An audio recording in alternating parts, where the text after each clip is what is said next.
In the heart of a seemingly perfect marriage lies a dark secret. I, Rick Hammond, a devoted husband and successful businessman, discovered my wife, Danielle, entangled in an affair with my best friend, Donnie. The discovery was a dagger to my heart. Devastation quickly turned to rage, and my mind concocted a plan for revenge. I installed hidden cameras, documenting every sordid detail. The climax came at our company's prestigious gala. With the room filled with unsuspecting guests, I unveiled the footage, shattering their lives as mine had been shattered. This is not just a tale of betrayal, it's a journey of vengeance, justice, and the high cost of deceit. Witness the fallout, the tears, and the reckoning. This is my story. Watch it unfold.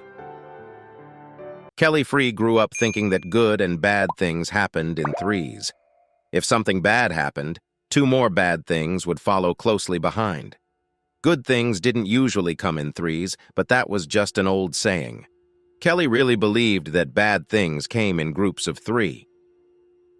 One late night, the first bad thing happened. Kelly worked for a property management company in a big community in Missouri. He had been there even before he met his fiancée, Megan Flowers, 6 years ago. He found commercial buildings for different needs and made good money from his commissions.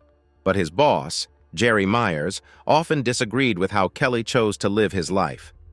While other people in the sales team enjoyed their big salaries, driving fancy cars like Mercedes and Lexus, Kelly was different. He saved most of his money and lived from paycheck to paycheck. He drove an old pickup truck that was 10 years old. While his co-workers lived in expensive homes in nice gated areas, Kelly and Megan had a comfortable 3-bedroom house in a decent neighborhood. Most team members were members of local country clubs, but Kelly went to the YMCA to work out. Each time Jerry reviewed Kelly's performance, he would always say the same thing. Kelly needed to live like the others. Kelly would just smile and nod, saying he would try harder, but he wasn't going to change his way of living. He had goals for retirement and wanted to save as much money as he could for it. That Friday was different. Jerry seemed tense. He called everyone from the sales team into his office one by one. Soon, rumors started spreading. With the economy not doing well, businesses were not growing, and some were even laying off staff. This meant less work for the property management sales team. When it was Kelly's turn to meet with Jerry, the conversation was short. "I have a hard choice to make. We need to cut costs, and I have to let some people go from the office and the sales team. Right now, our rental properties are what bring in the most money, and you and the other sales staff aren't involved in that," Jerry said. Kelly quickly spoke up about how he had been successful in finding unique properties and making a profit even during the early part of the recession.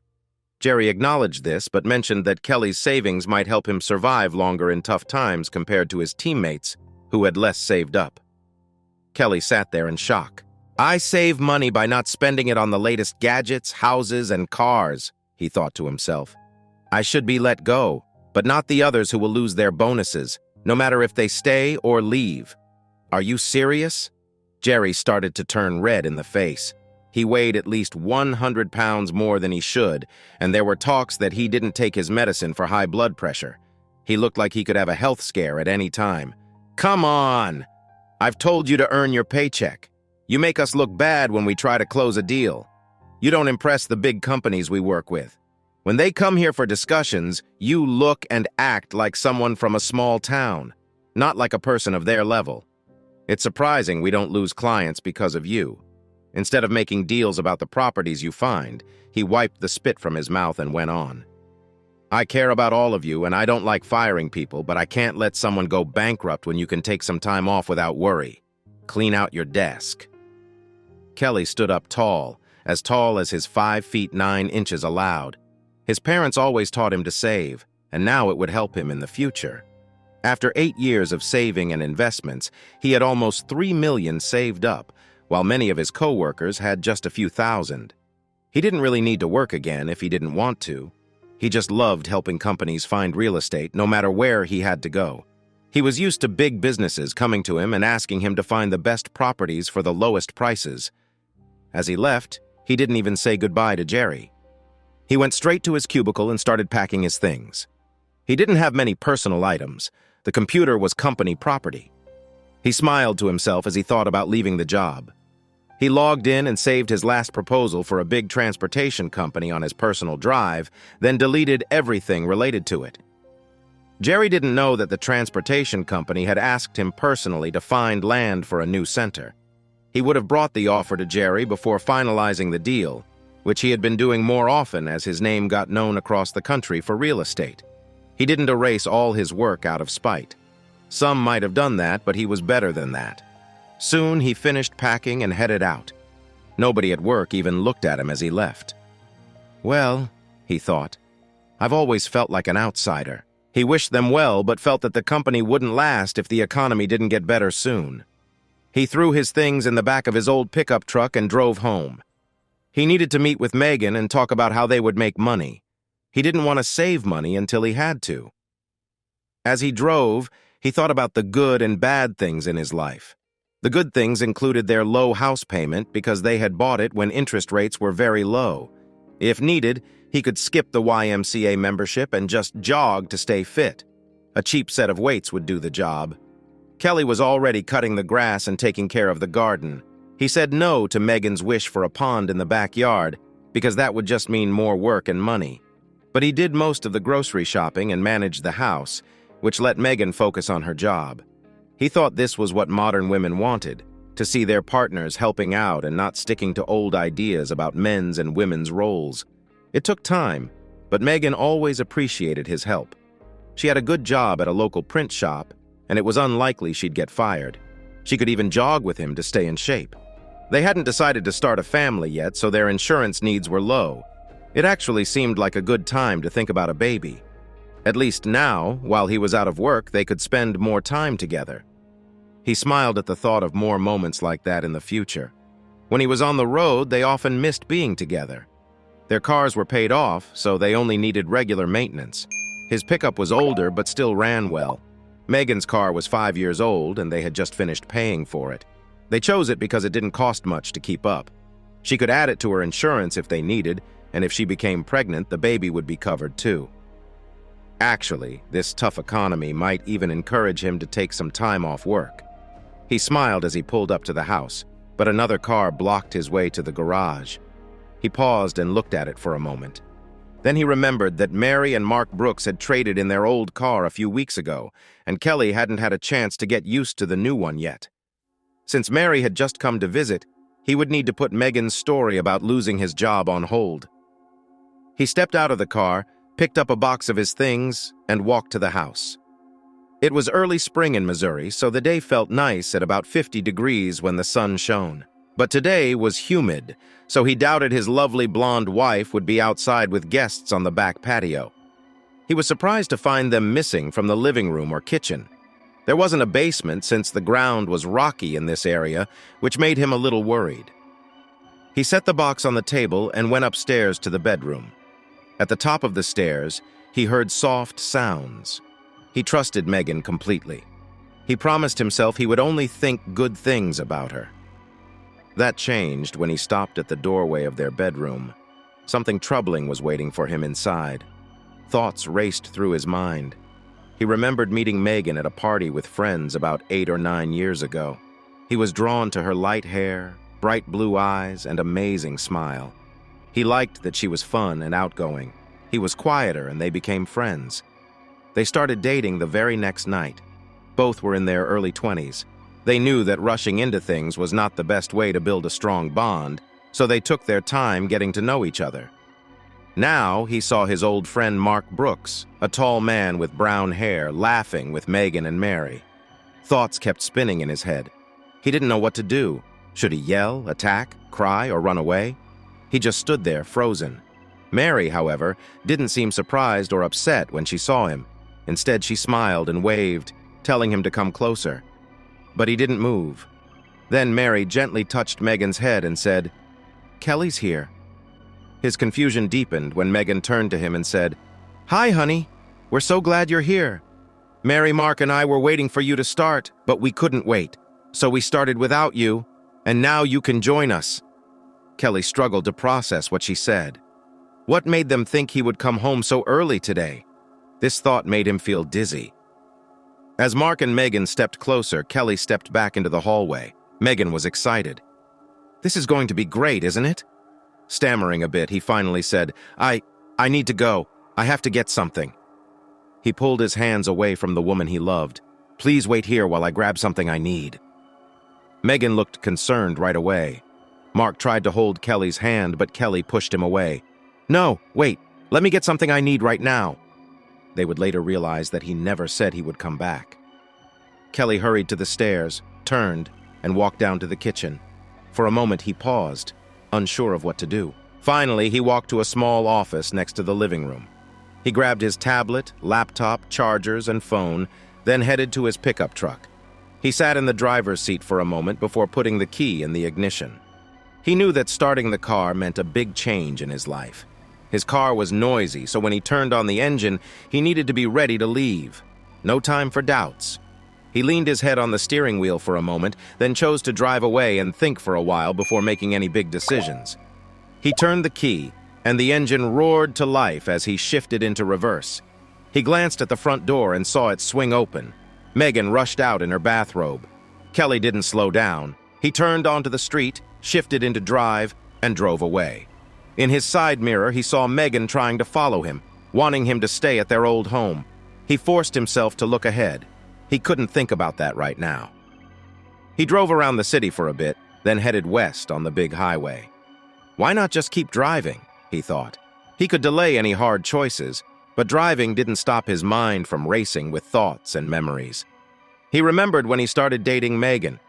He felt she was the one he wanted to marry and have kids with. They talked a lot about politics, religion, and life. They shared many interests. Megan picked their home. Although she knew Kelly could afford nicer things, she agreed to save money with him.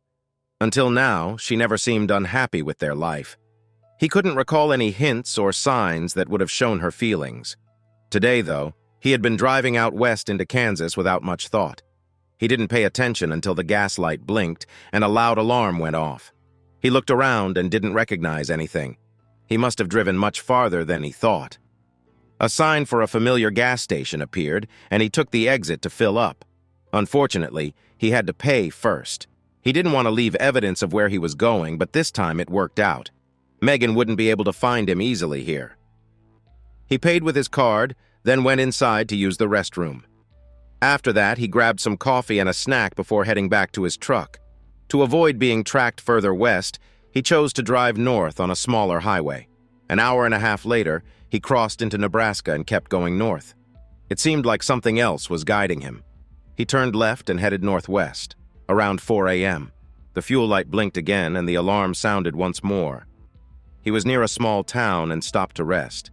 He had been driving for about 10 or 12 hours, but he didn't look tired.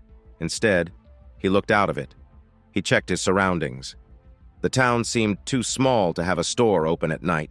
The only vehicles he saw were trains and some big trucks carrying cattle.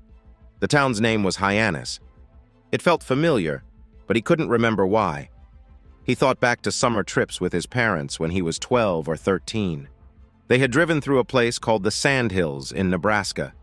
He recalled that the hills had been green then, but now they seemed empty and dull. His dad had tried to explain the area to him, but he found it boring at that age. Now, he was back. He wondered why he was here. He didn't know. He had turned off the engine when he came into town, but now it was a bit cold in the metal cab. He started the engine to warm it up, but then he heard a loud sound from under the hood and the air became cold again. The battery light showed there was a problem, so he shut off the engine. That was bad news. Kelly searched and found an old jacket from last year's trip to the Ozarks behind the seat. It would keep him warm. Now and then he got out of the truck and walked around. The night was clear and chilly. The stars shone brightly in the sky above him. It was hard to believe it was the same sky he could see from his home in Missouri. Without the lights from the town, the stars looked amazing. Even with his jacket on, he felt cold and wanted to move around more. In the morning, Kelly woke up shivering in his pickup truck. The sun was up, and the quiet streets of the small Nebraska town began to show signs of life. Kelly saw a cafe at the end of the street and walked there. Luckily, it was open and serving breakfast for early risers. He ordered coffee, scrambled eggs, and ham. The coffee warmed him up, and the food helped start his day. After eating, he asked who could check his only possession, his pickup truck. The friendly waitress told him her boyfriend owned a repair shop and would be happy to take a look. She made a quick call and then pointed him across the street to the shop. Kelly got there quickly and explained what was wrong with his truck. Soon, a tow truck arrived to pick up his vehicle.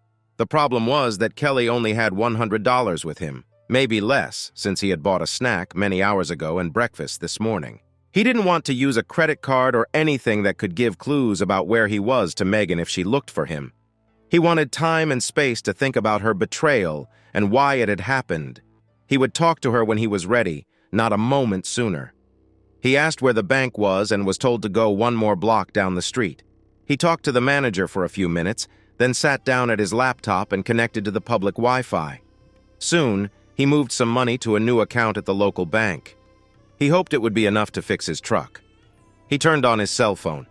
He usually kept it off while at work because Jerry liked to call and bother his employees at all hours.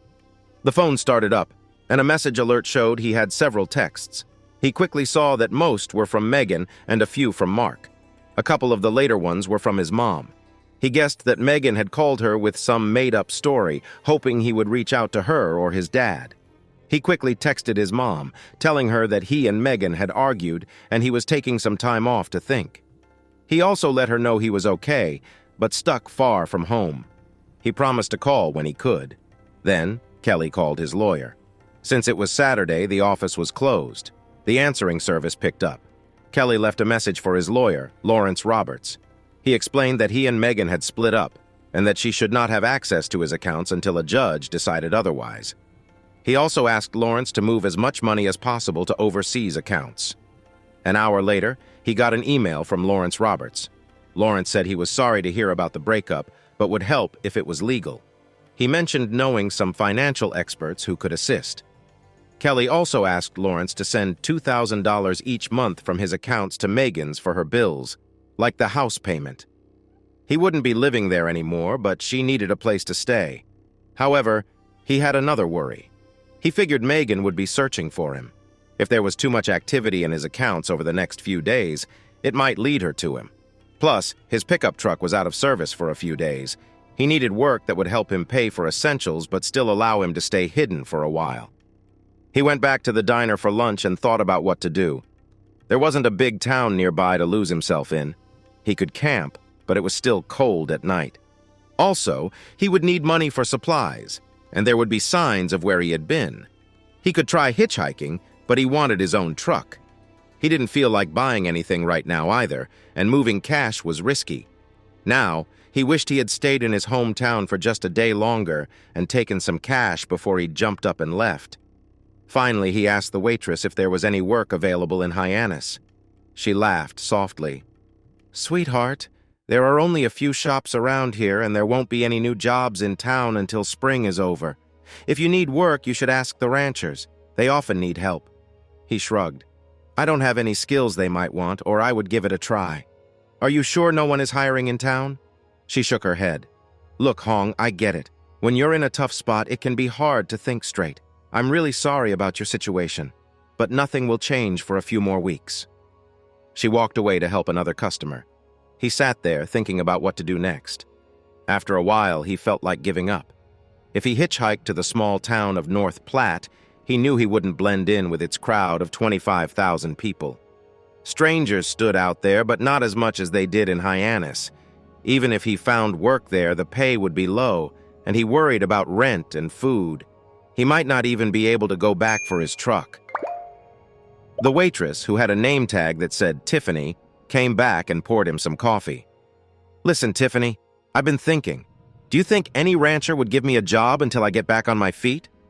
"Well, hun, you look like you're in good shape. If you're willing to work hard and really try, I know some ranches that will give you a chance. The pay isn't great even by my standards, but you'll have a place to stay and food to eat." "I don't know how to ride a horse. I haven't tried since I was a kid on a ranch in Wyoming where the horses were nice." "Sweetie, these days they mainly use pickup trucks and four-wheelers. In fact, some ranches don't even have horses anymore." She looked around the small cafe, then smiled and pointed to a big man at the other end of the room. That's Bill Blaze. He owns the Circle X bar north of town. Let me see if he needs any help. He's about to start calving, which means he'll have a lot of long nights if he doesn't get enough help. Kelly nodded as she went to fill Mr. Blaze's coffee cup and talk to him. She remembered a book she read as a teenager. It was a Zane Grey novel called The Ranger Dude. It was about a young man from the East who came to the West to find his fortune. Things were much harder back then, but the young man faced the challenge. He learned, became better at what he did, and earned respect from the local people.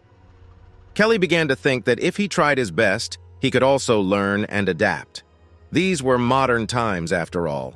He just had to stay sharp and meet any challenges head-on. He recalled that in the book, the people in the West had played many tricks and sometimes even tried to hurt the hero before they respected him. He should be ready to face that kind of thing here too if he got the job. Tiffany returned and told him that Mr. Blaze wanted to speak with him. Kelly nodded and walked over to the rancher. As he got closer, he looked at the man. Bill Blaze was a big man. He weighed almost 300 pounds and stood 6 feet tall. His hair was getting thin but was still brown, and his sharp brown eyes squinted a lot. It seemed he didn't use sunglasses. "Sit down, young man." Kelly took the chair offered to him. For a moment, they sized each other up. Bill looked to be around 60 years old. He wore simple but sturdy clothes and had a friendly face. His hands looked a bit stiff but were rough from work. This man was used to hard jobs. Bill looked at the man in front of him. He was in his 30s, had sandy hair and blue eyes. He was not very tall, standing at 5 feet 9 inches compared to Bill's 6 feet tall. The stranger didn't seem overweight, but he didn't look very strong either. Bill thought that this man might be from the city, not used to hard work. He reached across the table and shook the stranger's hand. "My name is Bill Blaze. I own a ranch about 10 miles north of town. What's your name, son?" Kelly told him his name. He had no reason to hide it. Bill was known in real estate, but he had no reason to know Kelly or his background. Besides, Megan would not know where to start looking for him, even if she wanted to. The men talked for a while. Bill shared stories about his ranch, and Kelly mentioned he had worked in real estate until the economy got bad, forcing him to move. Bill nodded. "Yeah, there are good times and bad times, just like ranching. Cattle prices aren't going up enough to keep me going, but not enough to please the banker either. I have about 15,000 acres on my ranch. We take care of the grass by moving cows from one pasture to another. Here in the Sandhills, we have great grass and plenty of water sources with small lakes. But if the grass is eaten too much, it could take years to grow back, and the sand blows away. We're calving now and hope to see a good increase in the herd, but it's hard work. I have a couple of workers in the house and one in a cabin about 12 miles west of here." Kelly was surprised at how large the ranch was, but Bill waved it off with a casual gesture. "It's not rare here in the Sandhills. It takes a lot of land to raise a cow. We get plenty of rain in early summer, but it runs low in late summer. It can get very dry. I also have extra land to make hay in early summer. This way we can feed it to the cows in late summer and all winter long." Bill leaned back in his chair and looked at Kelly. "Tiff tells me you're looking for work." "How do you think you can help me?" Kelly asked. He knew he needed to be honest. He had just left his wife in Missouri. He found her in bed with her best friend and that friend's husband. She thought he would just accept it without question. "I need to pay my bills without leaving a trace while my lawyer sorts everything out. As for what I can do for you, I'm open to anything. I haven't ridden a horse in a long time, but I can learn. I follow instructions until I get the hang of things, and then I can share my thoughts. I'm not afraid of hard work." "Actually, that's just what I need right now. Good, hard work," he said. He wanted to figure out his life over the next few days. Bill knew people well. He often met those who wanted to change their lives. Every year during branding season, city people heard about the ranches and tried to see what ranch life was like. They were usually new to the life, but they were eager to help. Most enjoyed their time, with only a few complaining about how tough things were. Bill slowly got up from his chair. Kelly stood up too. Bill reached out his hand and they shook. "Do you need a ride to the ranch or are you walking?" Bill asked. Kelly felt a little shy. "My truck is at the shop on the next block, so I'm walking." Bill laughed and gave him a friendly pat on the back. "That's fine. We'll get you settled in your new home, then we can pick up your truck when it's ready." They went outside and climbed into Bill's big truck. They drove to the repair shop so Kelly could grab his things. They also stopped at a small store for Kelly to buy some clothes that were better for working hard. Kelly knew the ranch was about 10 miles from town, but it took a good half hour to get there. After 10 miles on the main road, they turned onto a narrow road that went east for 5 or 6 miles. Bill explained that his ranch was next to the highway, but the main house was in the center of many buildings. There were pickup trucks, tractors with loaders, and a few ATVs. They had several barns, one for hay and one for some cows, a large store, and a few small buildings for tools. The ranch house was an old 2-story building where Bill and his wife Connie lived.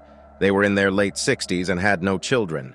Bill shared his plan to keep the ranch running as long as he could. Eventually, he might sell it and move to a bigger town like North Platte when he needed more help. 100 yards from the big ranch house was another 2-story building. Bill pointed to it. "That's the bunkhouse," he said.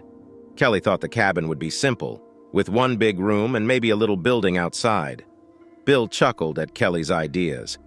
"Many people still think we live like the old TV show Green Spaces," he said. It was amusing because they actually had hot and cold running water and had for a long time. With satellite TV, they could watch everything happening outside their little world. They had been enjoying these comforts for years. When they arrived at the cabin, Kelly took out his things. Bill asked if Kelly needed more clothes. Kelly shrugged and replied that he was fine for now. "In a few days, we can go to North Platte or Alliance to buy you some work clothes if you need them.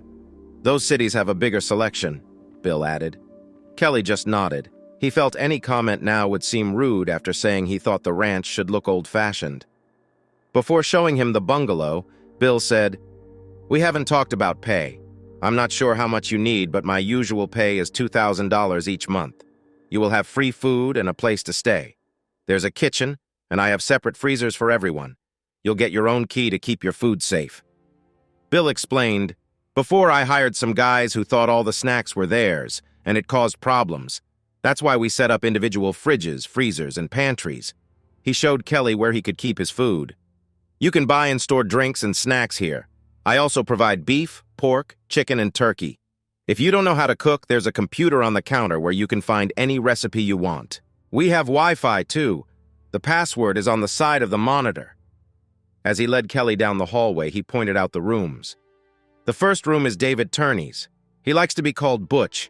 Each bedroom has its own bathroom, and there's a shared bathroom right here in the hall. The second room is Terry Logan's. He likes to be called Hoss. And this last room is yours.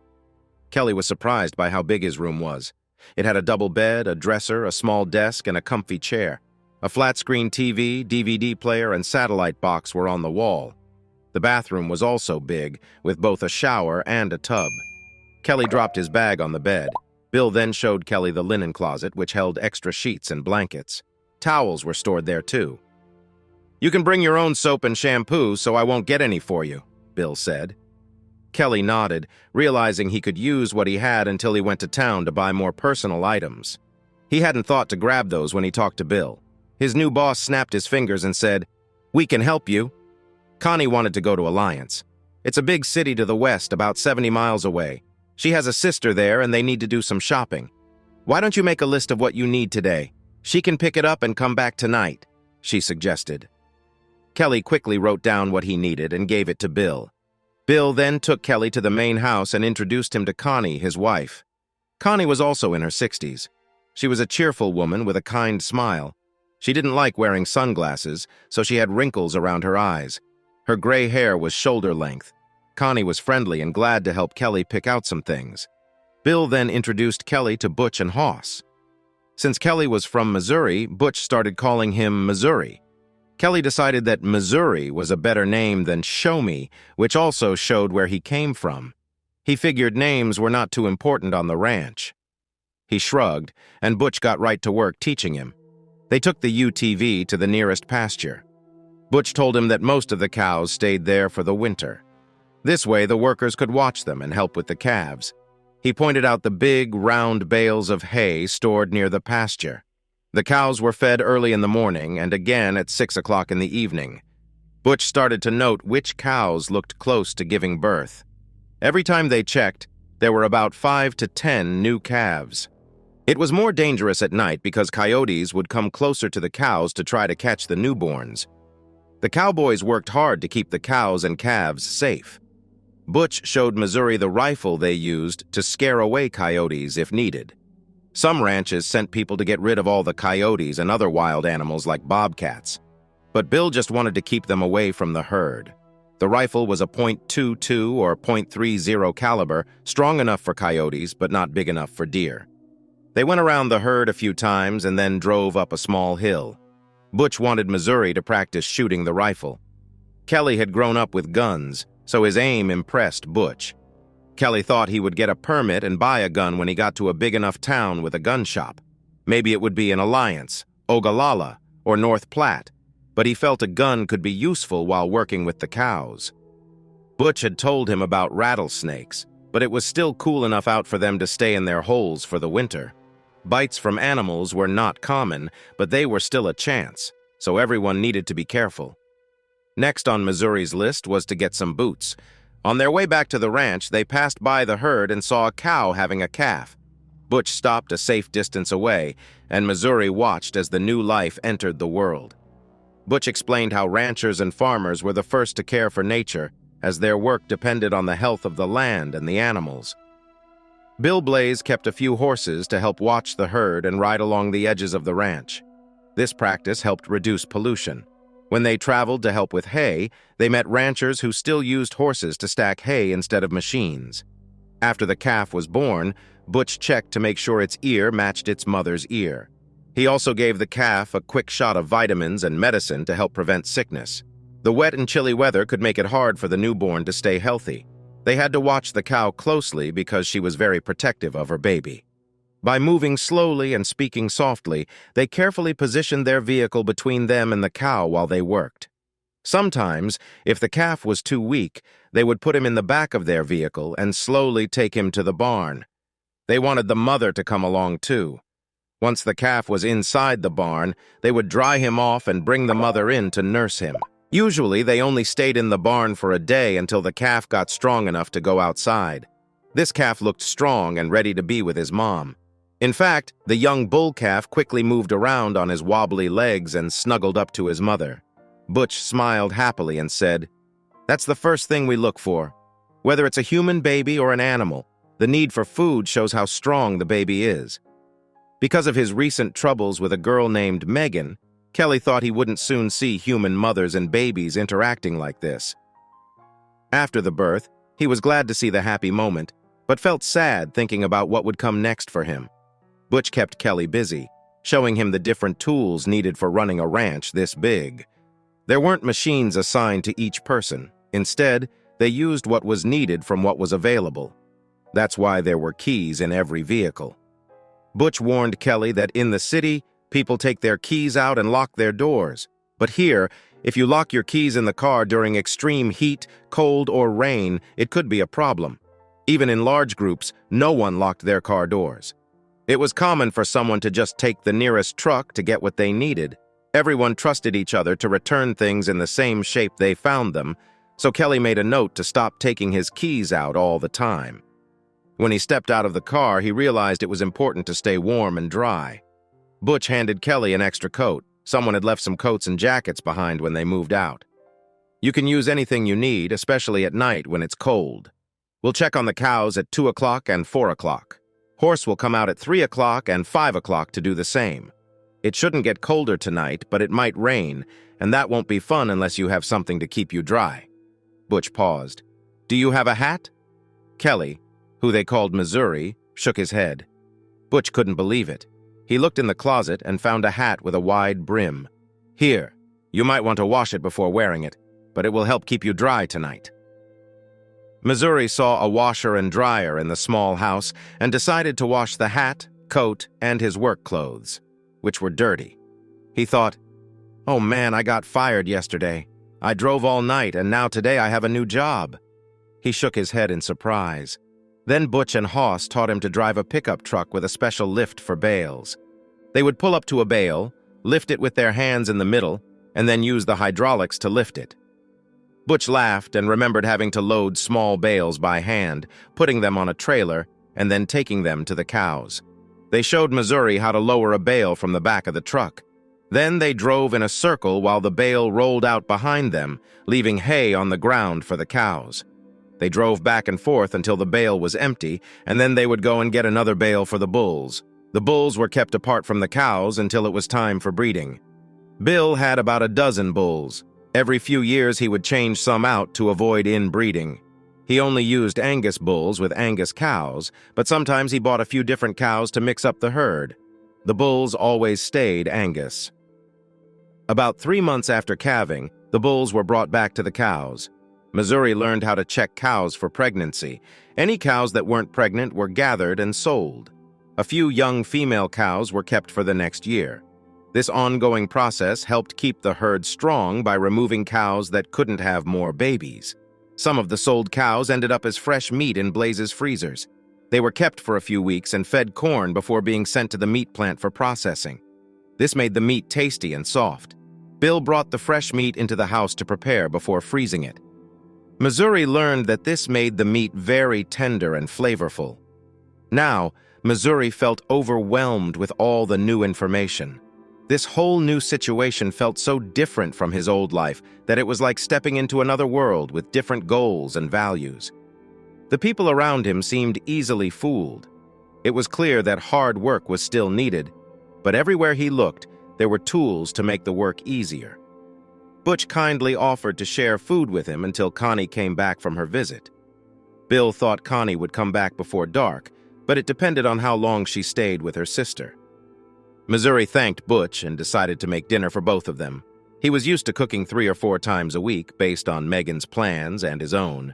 As he made macaroni and cheese, he wondered how often Megan was really working late or just hanging out with her friends. Then he had a troubling thought. What if the Brooks were really her only romantic interests? What an idiot I am, he thought. After they finished dinner, Butch quickly cleared the table and all the dirty dishes went into the dishwasher. Missouri tossed some clothes into the dryer, and after that, all 3 of them were done for the day. Missouri went to his new bedroom and made his bed. Next, he tried to work on a real estate offer and make some calls. But he was upset to find out that the cell signal at the ranch was very weak. The nearest cell tower was probably in Hyannis. He stepped outside into the chilly evening air, where the signal was strong enough to make a few calls. An employee from the company he was looking at properties for was surprised by his late call, but he understood when Kelly explained that he had just changed jobs. They went over some details, and after the call, Kelly went back inside to warm up. Checking his phone, Kelly saw many messages and missed calls from Megan. He deleted them all without reading, just noticing that she seemed worried about him. "Yeah, right," he muttered to himself. "She just wants to know where I am so she can plan her next move." He wasn't ready to think about her yet. The money he moved from his savings account was enough to keep his house payments and pay most bills on time. Megan could get her own groceries. Maybe she was using this time to invite her friends over. The Brooks were renting a place since Mark had always disliked owning a house. He added new details to his proposal and set his alarm clock for 1:30 a.m. He planned to meet Butch at 2 a.m. and check on the horses at 5. Once he learned more about helping cows give birth, he would start taking turns checking on them day and night. But first, Butch wanted him to help with a few births. Missouri learned that sometimes calves had to be pulled when a cow was too tired or if a calf was born too early. The hardest case was when the calf came out feet first. It was part of the training to notice when a cow needed help before giving birth. This way, they could help the calf turn and reduce problems. Older cows usually had fewer issues during birth, except for one problem called uterine prolapse. There was a kit to fix this if needed, but cows like that would often be removed from the herd. That night, Missouri was helping Butch deliver the first calf. It was an amazing sight. The shadows from the cow made things difficult. Butch had a headlamp, but Missouri only had a flashlight, which was hard for him to hold while also using the calf puller. They needed to wrap a cable around the calf's hips to make it easier to pull. Butch warned that sometimes they could hurt the calf's hip or even injure its leg, so they had to be careful. It was tough because the cow wouldn't move. Luckily, the calf came out straight, and quickly stood up, reaching for its mother. The cow got up and ate the afterbirth, which is the placenta and umbilical cord. Butch told Missouri to tag and vaccinate the newborn calf. They found a couple more newborns and moved quickly between the mothers and their calves, tagging and vaccinating them too. After that, they returned to the house and let Hoss get the UTV ready for their outing on the chilly but dry night. Missouri went to bed and slept deeply until 4:30 a.m. when his alarm went off. He got out of bed and bundled up again. It was about 30 degrees outside with a chilly wind. He soon learned that people in sandhills didn't worry about a little wind unless it blew really hard. Winds could sometimes reach speeds of 60 to 70 miles per hour. Spring was tornado season, and the warning system didn't work well in such a quiet area. He and the horse helped pull another calf. This one was still inside the cow. They took it and the placenta back to the house to throw away. They could hear coyotes howling in the distance. They slept for a couple of hours, then made breakfast, fed the cows, and checked again for any new calves. This routine went on all month until almost every cow had given birth. The weather became a bit warmer, rain came down, and the grass turned green. Soon, Missouri started to ride horses. He learned how to saddle a horse and then got on. Most of the horses were well trained, but a few ran around, trying to show who was in charge. Missouri fell off a couple of times, but soon learned he needed to get back on quickly. He learned how to tighten the girth so the horse could breathe while keeping the saddle secure. He also figured out not to put his toe in the stirrup. That way, if he fell, he could get his foot out easily. Dying from drugs while riding a wild horse was not how he wanted to go. Every day, they fed the cows, then put on their saddles and rode around the fences looking for broken barbed wire. Since the cows had not yet been moved to the big pasture, he noted where the damage was. Later, they would come back in a truck or a small vehicle to fix the fences, replace posts, or add new wire that winter had ruined. Heavy snow could also damage the hedges, which needed repairs too. When they had some free time, Butch and Horse helped Missouri get better at galloping. It was a long journey. First, Missouri needed to learn how to make a good loop with his lasso. He kept trying to form an 8 shape. Butch explained that while an 8 might work for certain animals, those little Angus calves didn't have horns, so he needed to learn how to make a normal loop. He practiced making the loop and then tossing it over his head. By late April, the hedges looked strong again, ready for the cows and calves to go out. Missouri was getting better at roping, but they decided it would be smarter for him to throw the calves instead of trying to tie them. By mid-May, it was time to brand the calves on their ranch. Before that, they would help with branding at other ranches first. Missouri's truck had been fixed, but he chose to leave it in town for now. He didn't need it at the ranch, and it was safer to store it there. Just then, Bill came in and asked to talk to Missouri in private. "Kelly," he said, "I have news. Your wife is about to find out where you are. The state patrol saw your truck in town and started asking questions. Someone in your family, likely your wife, reported you missing. They have a new program, kind of like an Amber Alert for adults, to check on people's whereabouts and inform their families." Kelly nodded, understanding what this meant. He hated to think about it, but his old life was about to catch up with him. Bill continued, "Patrol is checking on people nearby since you haven't tried to hide. They haven't come to my door yet, but they will soon to find you. You don't need to run or change anything, but I'm curious why you're here instead of with your family." Kelly started talking slowly, but he grew more confident. He shared about his old job, his wife, his life, and how he felt betrayed.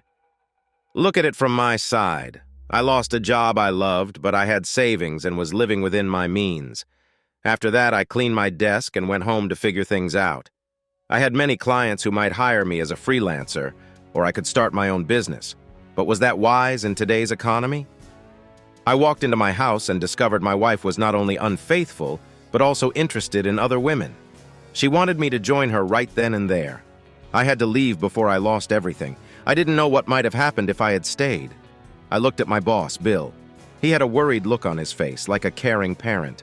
Kelly went on, saying that after escaping that situation, he drove around town without a clear plan. Everything felt chaotic. It was as if my boss had knocked my world upside down on purpose.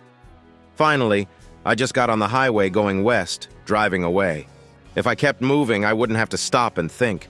I could run away from my problems. Once I figure things out, I'll go back and face it all. But I still don't know what to do. I have some savings. My lawyer helped me hide most of that money in accounts where my wife can't touch it. Just being unfaithful isn't enough for me to keep all the money I've earned over the years. She will get at least half, and I don't want her to benefit from her bad choices. Kelly took a deep breath and leaned back in his chair. Tears filled his eyes as he stared off into space. This job on the ranch felt like a blessing. He thought about how he wished he could pay Bill for the support he and the other workers had given him. Working here has been more healing than he ever expected. I'm learning a new way of life and feeling better than in a long time. I sleep well at night because I'm tired from work, not from worrying. He shook his head. I know I can't hide from her forever, but I wish this could last just a bit longer. It's surprising that she's even trying to find me. She has a house, a job, and other people in her life, just not me. She has no real reason to search for me unless she needs my savings. The cars are paid off and the house is almost done too. I've told my lawyer to send her $2,000 each month to help with her living expenses. She doesn't really need me at all. Bill leaned closer and asked, "What will you do if she comes here? Sure, I could call the police to have her removed, but shouldn't you just tell her it's over?" Kelly shrugged. "I'm not sure yet. I still need to decide." Each night before bed, I sit and think about what to do. I know this is just a short-term job, not a lasting career. I don't see myself becoming a ranch owner. Maybe I'll invest in something good but not run it. I have no idea what my future holds beyond feeling lonely and sad. He took a deep breath and sighed. Right now, I can't talk to her. Someday, yes, I'll be ready to chat, but not today. Bill nodded. Okay, here's the plan. The police will come in a couple of days to speak with you. They don't know where you went, but they think you're still around here. We have a close community, and you are welcome here. Many people are curious about your story. You came in a pickup truck with Missouri plates. You ate at a cafe and then disappeared, leaving just the truck behind. Butch and Hoss don't know much about you and probably don't even remember your real name. If they talk, they say things about Missouri, not Kelly. Most people will figure things out, but they won't tell the police except for the sheriff. And he doesn't care as long as no laws are broken. He leaned back in his chair. If anyone from your past shows up, I'll try to warn you on the radio. The business band radio works almost anywhere on the ranch. It will be up to you to decide how quickly to act.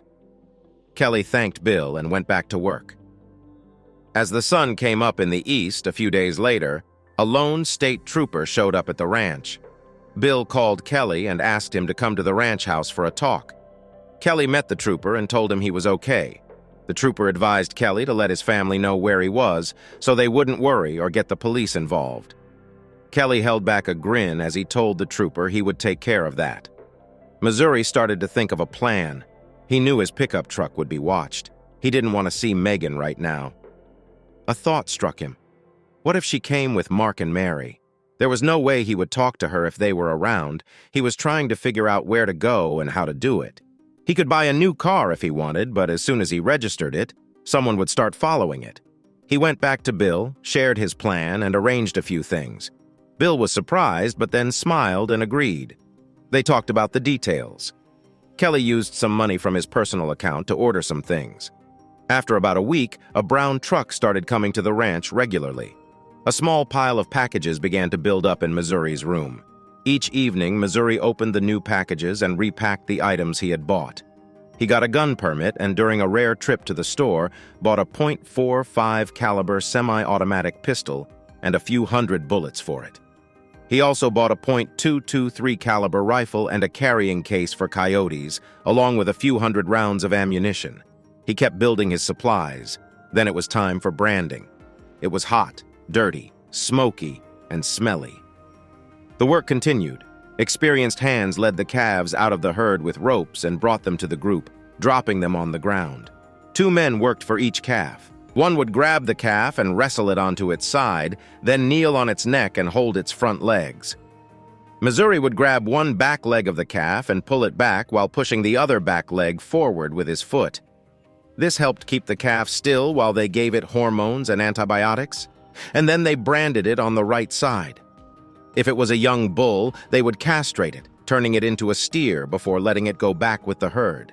At the start of the day, the calves were taken away from their moms. The cows were mooing in another pen, and the calves were calling for them. After the ranchers' wives made lunch, everyone went back to work in the afternoon on the bigger ranches. They moved the calves to another herd and began the whole process again. On the way back, Missouri would nap a bit. After that, he had a light dinner, took a shower, and tossed his clothes into the washing machine. He didn't think about Megan or any other problems he had.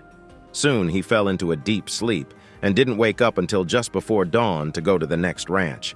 Some calves fought hard and kicked, and a few men ended up limping by the end of the day. Missouri felt better knowing he wasn't the only one hurting. Sometimes they found a steer or heifer they hadn't noticed before. They didn't just throw them down. Instead, they used a portable cradle to hold them in place. The cradle would squeeze the animal, keeping its head fixed so it couldn't move. Then they could slide a bar down and out of the way to brand it before letting it go. Some ranchers wanted to use cradles for the calves, but it slowed down the branding. So most of the time, they just tied the calves with a rope and tossed them as they moved from ranch to ranch. The calves were getting bigger and gaining weight every day. This made it harder to handle them with agility and strength. Missouri didn't notice that he was growing stronger every day from the heavy work. He became slimmer but more muscular. He was still growing. Some of his arms were covered in sunscreen, but it wore off quickly. Finally, the branding was done, and everyone took a couple of days to rest. It was time to make hay. All the tractors, mowers, rakes, balers, and loaders were ready to go. They started the mowers and windrowers as soon as the dew dried off the hay. If a mower was used, they would bring in a rake the next day to rake the hay. The windrower left the hay in rows, but if the hay got wet and didn't dry fully, they would need to turn it over with a rake. It was hot and dusty work again. The saying about getting things done while the sun is shining is very true. Some tractors had air conditioning, but most were older without any comforts. There were older workers to help run the mowers and rakes. The older folks used windrows, balers, and loaders. Some hay was stacked in big piles, and some was made into large bales. What was done depended on the rancher's choice. Missouri began by using a tractor with a sickle mower, which is a kind of blade for cutting grass. Then he learned to use a wide rake to gather loose hay and move it into neat rows called windrows, so the baler could pick it up and turn it into tight 2-ton bales covered in plastic to keep the hay dry. Soon, the meadows had large round bales on many ranches. There were also big square bales that the owners liked to call loaves. These were easier to stack than the round ones. They would all be taken to the bale yards to be stored for winter. It was tough work, and Missouri wiped the sweat from his brow every day. This was the work of getting ready for winter. One evening back at the ranch, Bill went to talk to Missouri. Connie had visitors that day. This was the news Missouri was waiting for. Bill nodded and asked how many showed up. Bill held up 3 fingers. 2 women and a man. Only one said her name. She claimed to be your wife and wants us to bring you to her right away. Connie told her that you were working on another ranch and won't be back for a couple of days. She figured your wife wouldn't ask where you were staying for the night. Bill stopped and looked closely at Missouri. Are you going to follow through with your plans? Missouri nodded. Yes, I think I can leave before she comes back. If she doesn't know where I'm going, she'll think I went to get my truck and will follow me. Hopefully, I'll be gone long enough for her to come home and not look for me. Bill picked up on his words. You mean her place or your place? Missouri smiled a little sadly. It was my home until today. I guess I'm homeless now. With still a few hours until dawn, I should get moving. He shook hands with Bill, who was also his friend. He didn't say anything to Butch or the horse. Bill would handle it tomorrow. He quickly made his bed and tossed the sheets into the washing machine, leaving only his toiletries in his bags. He was set to leave. He turned off his cell phone since he wouldn't have service for a while. Then he went to the corral and took care of the 2 horses he had bought from Bill. He saddled one and put a halter on the other. He led both horses to the bungalow and tied them to a tree. Butch came out on the porch while Missouri put a pack saddle on the second horse and started lifting the trunks into place. Missouri kept packing his things. He felt it was time to leave. It had been a long wait, but now he had to go. Bill would explain why he had to leave so suddenly in the morning. Butch saw Missouri getting ready and said, "It's about a woman, isn't it?" Missouri nodded. Butch continued, "I always wondered why you never went to town on Saturday nights. There aren't many single women around here, and everyone notices when someone isn't trying to meet anyone. People thought maybe a woman hurt you, and that's why you avoided everyone." Missouri agreed. "I just can't deal with her right now. Bill said she showed up here today, and that's why I need to go. When I figure things out, I will talk to her. Until then, I'll keep moving. Since you're riding a horse, which way are you going? Do you think she's following your truck?" "I'm not sure where I'm going myself," Missouri replied. "And yes, I think she is following my truck. I'll come back for it later." He finished packing up, adjusted his hat, and placed his rifle in its holder. He climbed onto his horse. He had a small pistol tucked in a holder on his back. The sun was setting, and shadows were getting longer. He nodded to Butch, then turned and rode north. Missouri learned to ride horses from an old book about a cowboy who traveled from Hollywood to Wyoming. In that story, it was rare to see someone on horseback, but you could ride for days without seeing anyone. Missouri might not go as far as the hero in the book, but he hoped to stay off the main roads so Megan wouldn't worry about finding him right away. His supplies included a sleeping bag, a small tent for bad weather, freeze-dried food, jerky, water, extra containers, a change of clothes, and other personal items. He packed a laptop, a cell phone, and a tablet, along with a solar charger to keep them charged in case he stayed somewhere longer. He planned to use dried cow dung or cow cakes for cooking, as there wasn't much firewood in the sandhills. There were many small lakes nearby, so he could easily refill his water supply. He could travel far from home without seeing anyone if he wanted to. To the north was South Dakota, and to the west was Wyoming. The south and east had more people, so he wouldn't be going in those directions for a while. His plan was to ride in a big loop around Circle Bar H. He had already paid to store his pickup for the long trip and could send any money for the storage online when he found a library with free Wi-Fi. That first evening, he traveled about 5 miles before stopping to camp for the night with a small stove. He quickly heated up a meal and then wrapped himself in his warm clothes and fell asleep. When the sun came up, he got out of bed, checked on the horses, and moved them to a new pasture. After that, he made some coffee and had a quick breakfast. Once he finished eating, he gathered his animals and continued his journey, thinking that Megan might know he was heading north if she looked for him. He traveled north for a couple more miles and then turned west. He was still on the land of the Circle of Barks. As always, he kept an eye on the shooting range, the land's conditions, and any fences he saw. He could always tell Bill if he found any problems. After spending months getting to know the land, he felt sure about where he was. At first, the hills all looked the same. He decided to climb a small hill, and the view was just like the last one. There were many stories about ranchers and their families getting lost on their land. Some people might laugh at these stories, but the smart ones would only sigh, knowing how easy it could be to get turned around. He knew that if he kept going west, he would reach the highway and find himself at Circle X. If there was a gate there, he would use it. If not, he would bring his fence tools to lower the fence, move the horses over, and put the fence back up. By the second night, he was 20 miles west of the highway at the Lazy K site. This was a place where Missouri had helped with branding and haying, so he recognized it. He camped again, this time by a small lake. The land around the lake was swampy, so he kept his distance and just went to the lake for water. The water was so clean that he didn't need to purify it. It was clear and tasted good. He knew to be careful of alkaline lakes, which were common in the area. So he passed his days and nights resting the horses under old trees. Some days, he would walk 15 or 20 miles. Each evening, he checked the horses' hooves to make sure none of them were hurt. After a week of traveling, he saw a ranch house and rode up to it. As he entered the yard, the rancher came out of the house and called out, "Hello there, stranger!" The man chuckled as Missouri greeted him. "I haven't had to say that in 50 or 60 years, the rancher said. "No one around here rides horses anymore unless they really have to." He looked closely at Missouri. "I got a call the other day from an old friend, Bill Blaze from Circle X. He said a traveler might show up looking for work. Are you the guy named Missouri?" Missouri nodded. The old man, who was at least 70 years old, held out his hand. "My name is Ronnie Bentley. Welcome to Double B. I've gotten a bit better from my arthritis and can do some work with my new arm. Are you interested?" Missouri felt a bit shocked that this man knew his name. His face showed that he was confused.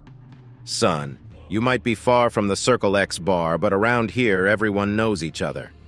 Even if they don't know you personally, they know about you.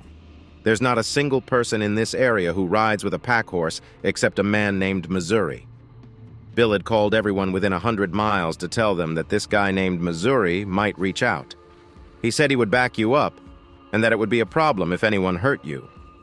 I guess we've all been waiting for you to come by, even if just for a short visit. Missouri shook his head and thanked his new friend. That's okay. After you care for your horses, put them in the corral and come to the house. Dinner will be ready soon. Missouri did as asked. When he entered the house, he met Millie Bentley, who quickly took him to the bathroom so he could clean up before dinner. She handed him towels and napkins so he could shower and feel refreshed. They showed him to the guest bedroom for the night and went to bed themselves. Missouri woke up at dawn as usual.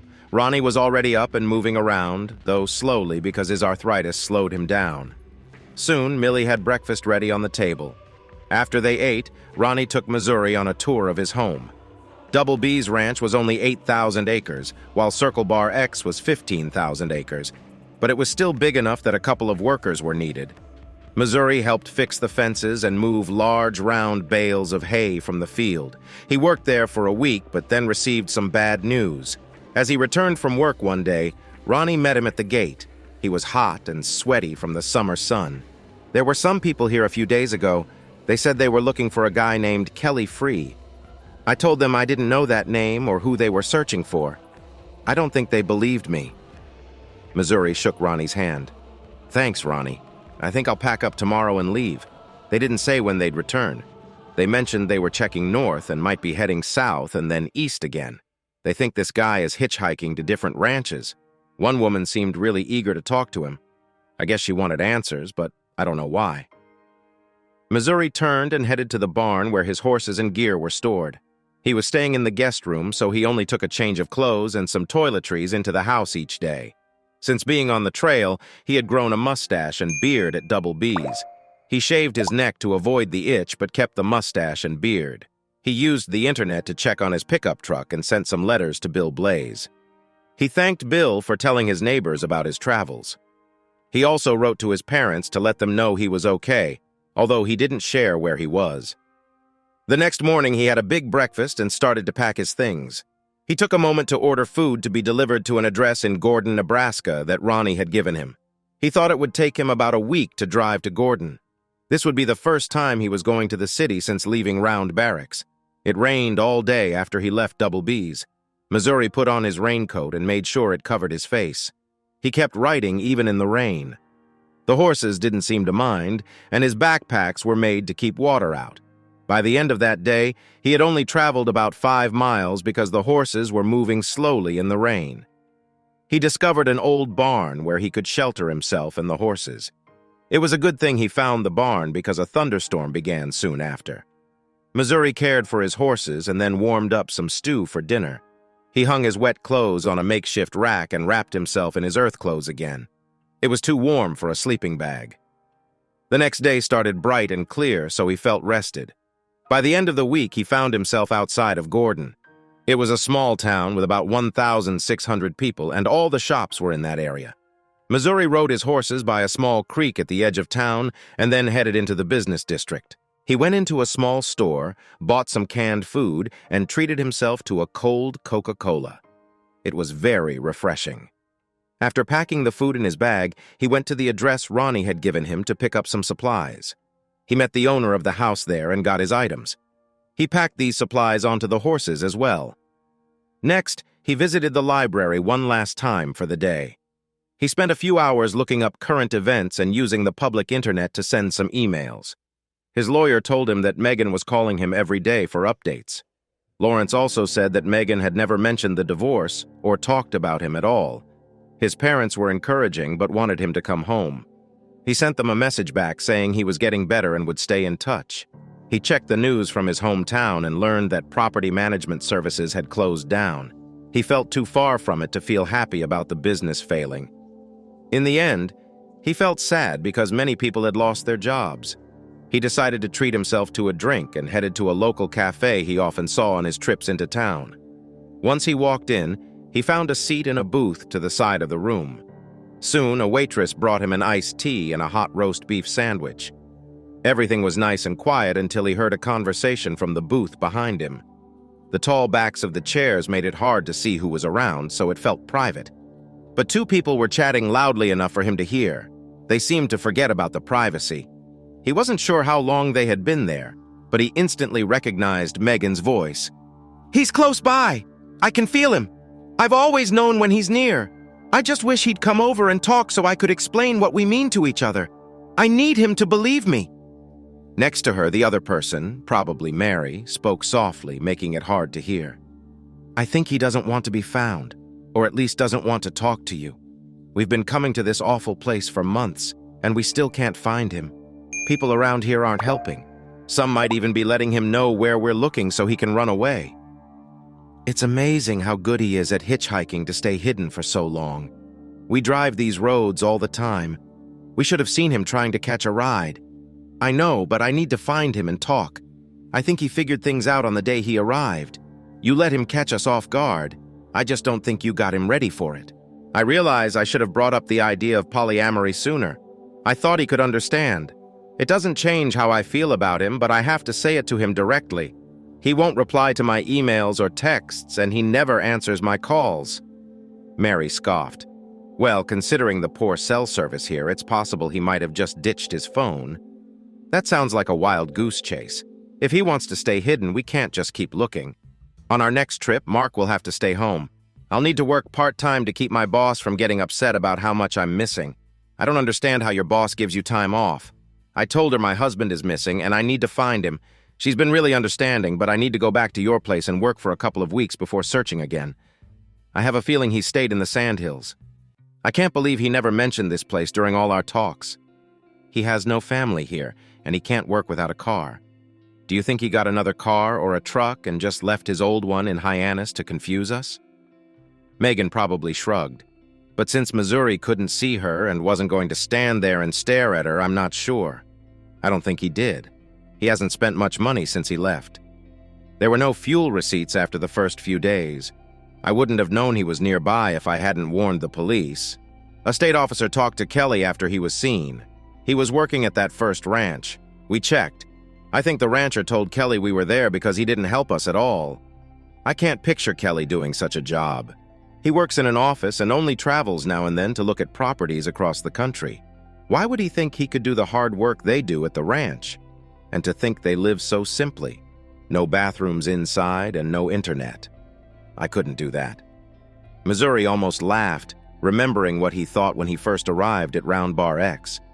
His first impression was not that different from Mary's.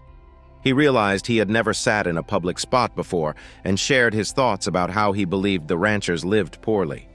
Someone in the cafe must have been listening to Mary but didn't plan to help her or Megan find this Kelly free. Suddenly, he shook himself. He was so used to being called Missouri that he was starting to see Kelly as a stranger, someone he had known before but who now felt distant. Was he really losing his mind? While the women talked, he thought about the difference between Kelly Free and Missouri.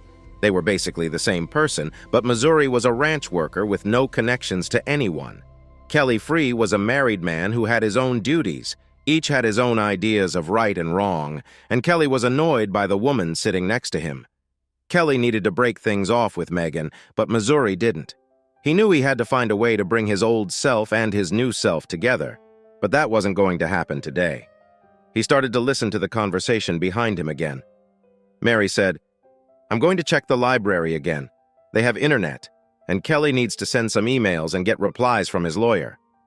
Since I know his passwords, I can check his email and see if he's online. I may not find out his exact spot, but it will help narrow it down, and maybe he'll tell someone, like his parents or lawyer, where he is. One way or another, I'll track him through his own accounts."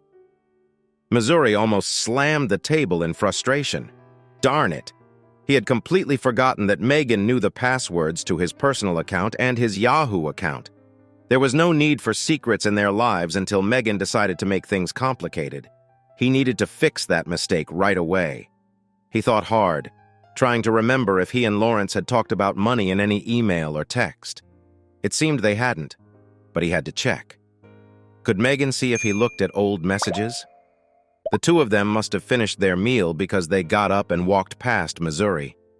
They barely looked at the man with the beard in the next booth. Missouri took his time finishing his coffee. It was clear they didn't recognize him or think about changing their habits. He shouldn't have been surprised because he had never worn a beard or mustache. Megan had always said she didn't like them.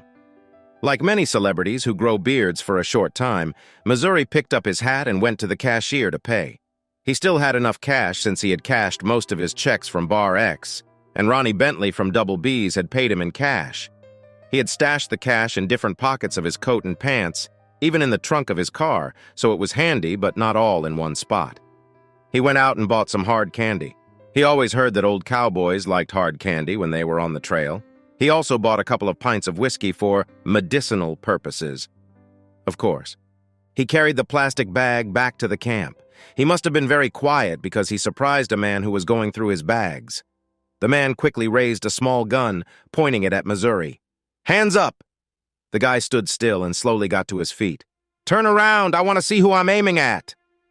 The man turned around slowly. It was Mark Brooks, looking pale and nervous. Missouri didn't show that he recognized him. "Hey, what do you think you're doing?" Missouri asked sharply. Mark stammered, "I'm looking for someone." "Well, you won't find anyone in my bags. Empty your pockets." "What?" "Listen, I can shoot you right here. No jury would say it was wrong. I'd be justified in firing at a common thief. You'd be dead, and I could be long gone before they find your body. Now, empty your pockets so I can see you're not trying to steal from me. Just saying you're looking for someone is no reason to take my stuff."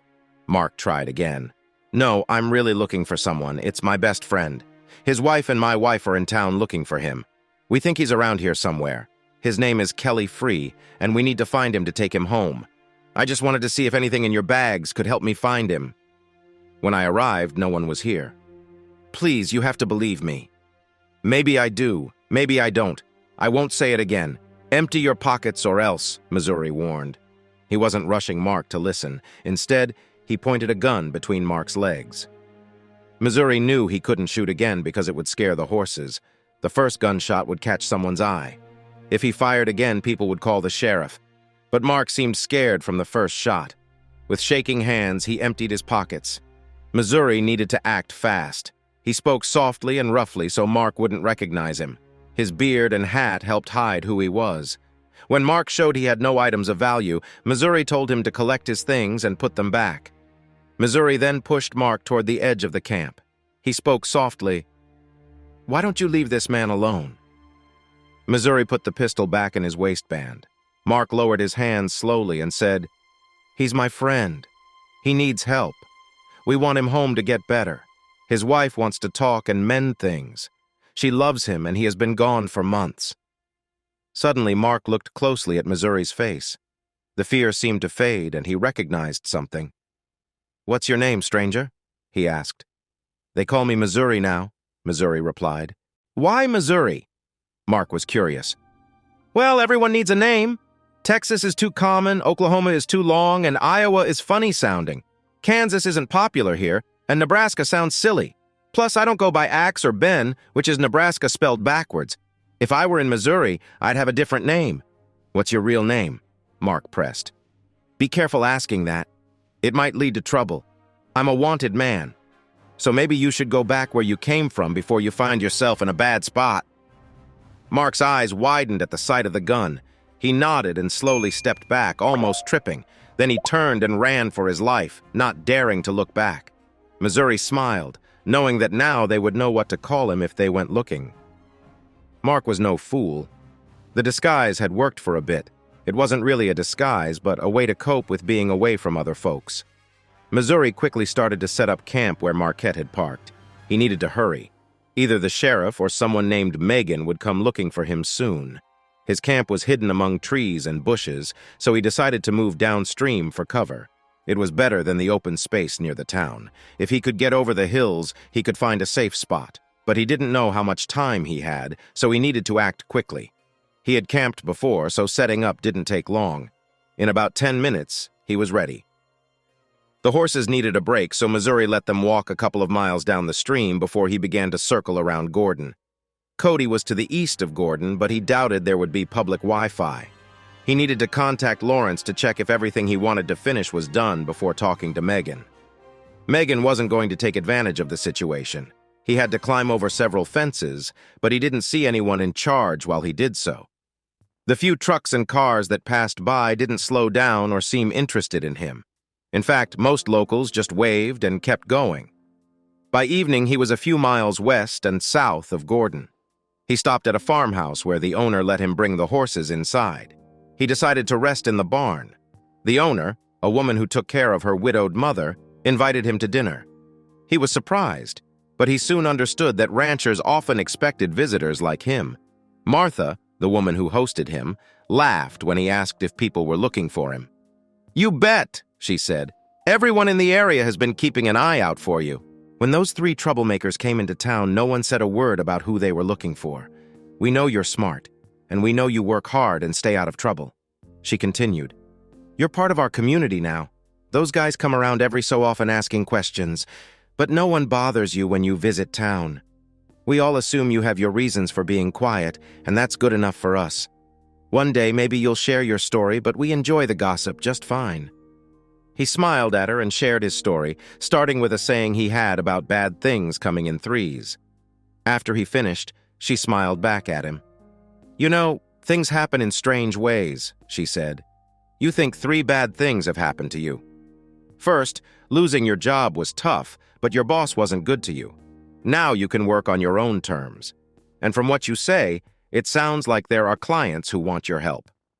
She paused before continuing. "The second bad thing was finding out about your wife and her choices. Losing your job that day opened your eyes. How long would she have kept going if you hadn't found out? You say she planned for that day, but was that true? Was she really just going to keep acting the same way and hope for the best? No. This bad event turned into something good. You got away from a tough situation that you didn't create."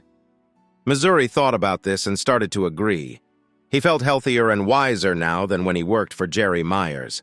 He thought about his future, but now it felt like he was only living day by day. He traveled on horseback. Then your truck broke down in Hyannis. Things couldn't have turned out better, even if you had planned it.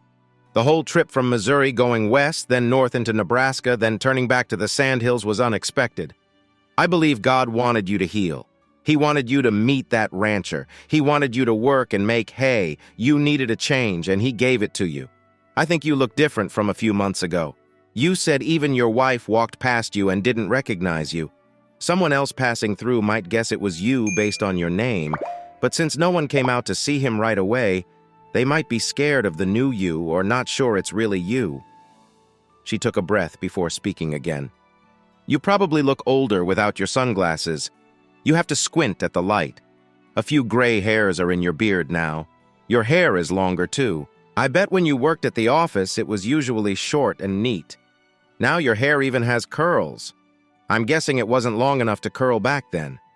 Also, sitting here with me is probably the most you've talked in a while. Your voice gets a bit rusty if you don't use it much. That guy Mark couldn't say he heard your voice for sure." Missouri chuckled. "He looked very worried when my gun ran out." She laughed. "Oh my gosh, everyone will laugh about that. I know I shouldn't tell anyone what you shared with me, but I'll probably do it next time I'm in town. That might be tomorrow since I need to go to church and catch up on my work." Missouri finally had something to smile about. This woman, at least 60 years old and very big, was cheerful and nice. Her mother was still able to help, but was a bit more blunt. It was hard to think of them as mother and daughter. Missouri stayed there for a few days before going back to town. He camped again on the edge of town and continued his routine. The first thing he did was go to the library where he could use the Wi-Fi. He created a new free email account and got in touch with Lawrence Roberts. He called Lawrence's office on his cell phone and gave his lawyer the new email address. This way, he could be sure that all the emails from Missouri would not go to spam. Lawrence told Missouri that all the money had been moved out of the country and should not be available to Megan. But he warned Missouri that the court would want to see all the money records and that they would likely make him give up at least half in the final decision. Missouri asked, "What if I never file for divorce?" Megan could wait and file for divorce, saying he abandoned her. There would still be a review of their shared money to divide it. But what if she can't find me to file? He asked. She'll still get a ruling against you. I can represent you when you're not there, but most judges don't like that and will punish you for not appearing, Lawrence explained, stressing the point. The truth is, Kelly, the courts often favor the woman in these cases. Until the late 60s, men usually got most of the money in a divorce, while their wives and kids struggled. Now, the courts tend to help women more. They often think men make more money than women, which was true for you until you lost your job. Her lawyer will also say that you only gave her a small part of what was hers. According to community property law, the court will likely agree and might punish you for leaving her. Society often does not think about what you have gone through, especially in big cities where men seem to face many challenges. Missouri didn't like this. Since I live here, is there any way to file a lawsuit here to have the local court hear my case against her? No, I'm sorry. Your marriage and most of your life together were in Missouri, so it should be handled by a local judge. If you could get her to move where you are now, then there might be a chance for a better ruling. Let's leave it at that for now. I'm going to keep moving, Lawrence said. I have a lot of space to travel and many miles to search for her. I'll reach out again when I can. Until then, we'll keep working through it. A few days later, Missouri went to the store in town and bought a prepaid phone. He wanted to keep his regular phone off and without a battery in case Megan could track him. Back at camp, he found a good signal and decided to call his ex-wife. He tried calling home first, but remembered that it was still early and she might be at work. Digging through his memories, he finally remembered her work number and dialed it. He got connected to the switchboard and was then put through to her extension. He was surprised that she had an extension now, since she never had one before. She picked up on the second ring. Hello, this is Megan. How can I help you? I can't believe you're still using my name. Why don't you just use your other family's name? The Brooks. Who are they? Is this a joke? If it is, it's not funny. What? You don't recognize your own husband? Mark was talking in your ear so much that you can't see it's me. I'm surprised you're at work instead of out with your friends. Did you get promoted and get a new phone number? Of course, she ignored all his other comments after the first question. Is this really you, Kelly? This isn't a joke. Why would someone call you pretending to be me? We're not famous or anything. Every time we visit Nebraska, I leave my number in case someone sees you. Most people just call to say they saw you, but sometimes someone calls and claims to be you. At first, I believed them. I really dislike people like that. She must have looked at her phone. Hey, that's not Kelly's number. What's going on? I don't use my phone if you're trying to find me. That's not why I called. I want you to stop looking for me. I don't want to see you. I don't want to talk about you or have anything to do with you or your friends. Leave me alone. File for divorce. The court will give you half of everything. I'll have my lawyer make sure it's easy for you. Just forget about our past. Take back your old name or take Brooks's name for yourself. But Kelly, I love you. I miss you. Please come back home or meet me somewhere so I can show you my feelings. Yes, you love me so much that you hang out with our best friends and think I should be okay with that. Tell me the truth. How long were you going to deceive me? Please don't lie. Because I came home early that day and you didn't expect it. I tried to explain polyamory to you, but I was scared of how you would react. I guess I was right. You didn't handle it well. Wow. What made you think that way? Wait. It doesn't matter anymore. Your excuses don't mean a thing. Just leave me alone. There was silence for a moment. Missouri was about to hang up when Megan spoke again. She was hard to hear because she sounded like she was crying. I love you and I miss you. I want you back in my home and in my life. Please don't hang up. Why do you want me back? I'm giving you $2,000 a month to help with your bills. You must be making more money now with your new job, so you don't need much from me. You have 2 people living with you now, so you're not alone at night. You don't need me. Not now. No, you don't get it. I love Mary and Mark, but I love you too. They can't replace you. We have a special bond that they don't share with you. Mark and Mary don't dream together like we used to. I really want and need that. Missouri snorted in disbelief. That's not going to happen. I don't think about you at all. I don't even wonder when we might run into each other. I'm still trying to figure out if I should just leave. Maybe I'll confront you and then just walk away. Or maybe I'll want some sort of payback. What do you mean by payback? Back in the day, if a woman cheated, she and her lover could be harmed, and no one would care what happened if you listened to the rumors here. About half the people believe in that kind of rough justice. The others think you're foolish and should stay where foolishness is accepted. I guess I won't know how I'll react until I see you again, just so you know." Megan kept crying. Missouri could hear some noise on the phone, but he couldn't understand what was said. He heard her tell someone that she was okay and just trying to talk to her husband. When she came back to speak with him, she was talking to a dead phone. Missouri realized he hadn't been very nice. He turned off his phone and went to make himself some lunch. He thought about what he had said about how little he thought of her now. It was true. He was more worried about keeping his clothes from getting torn while riding. His mind was on his next stop. He considered the weather and how it might change his plans. He thought about how he could help the closest rancher he came across. But he hardly thought about Megan and their troubles, other than how she had let him down in their vows, or how she sometimes tried to argue for them to get back together. Days or even weeks would pass without him thinking of her at all. Right now, he felt a bit angry that she was still trying to reach him. But that anger was nothing compared to the strong rage he felt when he discovered her cheating. Now, he was not confused. The idea of their marriage was over. If she thought she could betray him and expect him to accept it, that was wrong. He was not a young man chasing after girls without morals. No, he was almost middle-aged and wanted to start a family with someone he loved, but she turned out to be different than he thought. In fact, pulling away from Megan and their marriage was doing exactly what he wanted. Honestly, he was moving towards not caring about Megan. He was starting to forget her and what she had done. Soon, he hoped he would be able to look back on their time together without too much pain and might even sigh at what could have been. After finishing his lunch, he decided that he needed to get a divorce soon. He wanted to take control away from his manipulative partner. She might try to slow things down, but she could not stop the divorce. With that in mind, he got on his phone and sent the right message using his new email. Soon, everything would be in place. The next morning, he broke camp early and headed south again. He planned to stop at Circle Bar to see Bill and Connie Blaze for a bit. He was sure they would be happy to see him. The season was coming to an end, and he wanted to find a permanent place before it got too cold to sleep under the stars. He had traveled halfway to Hyannis in 4 days when he spotted smoke in the distance. Oh no, a forest fire could be very dangerous. He set off to find where the fire was and tried to call for help. As he got closer, the smoke began to fade, which made him believe the fire had calmed down. Suddenly, when he reached the top of a small hill, he saw what was burning. A helicopter had made a rough landing in the meadow below and caught fire. Thankfully, the fire seemed to be out, and the green grass was safe. He wondered if anyone had survived. As he got nearer, he saw someone moving by the wreckage. A woman was dragging something. When Missouri got close enough, he called out, "Hello!" He did not want to scare her, and she looked calm. She waved at him as he approached, covering her eyes to see him better. "I'm so glad to see you. We crashed yesterday. I thought someone would come for us by now." Missouri got off his horse and held onto the reins.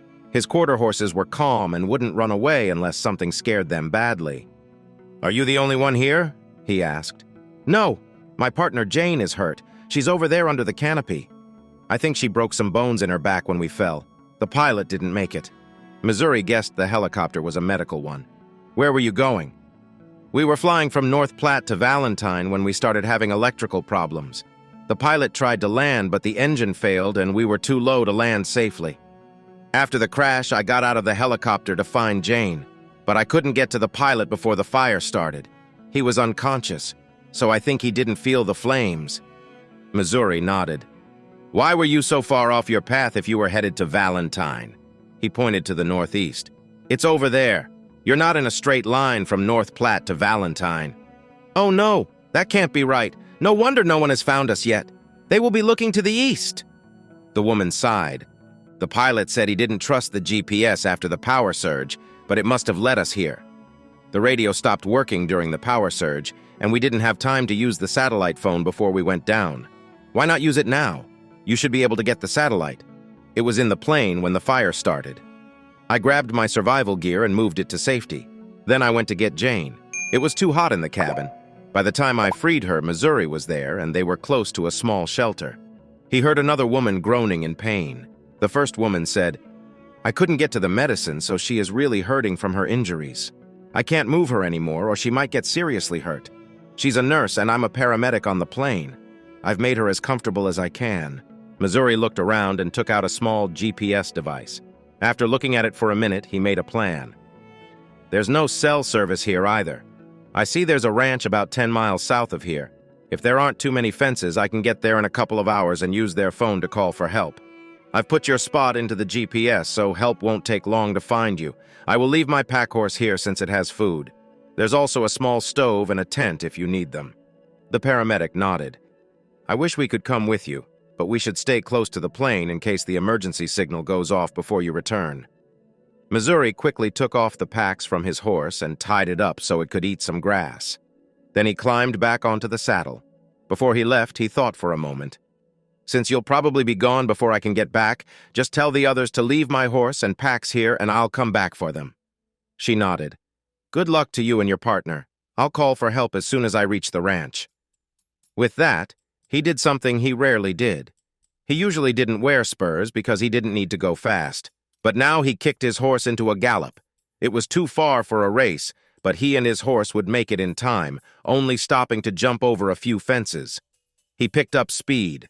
The horse rested while he lowered the wire fence so they could get across safely.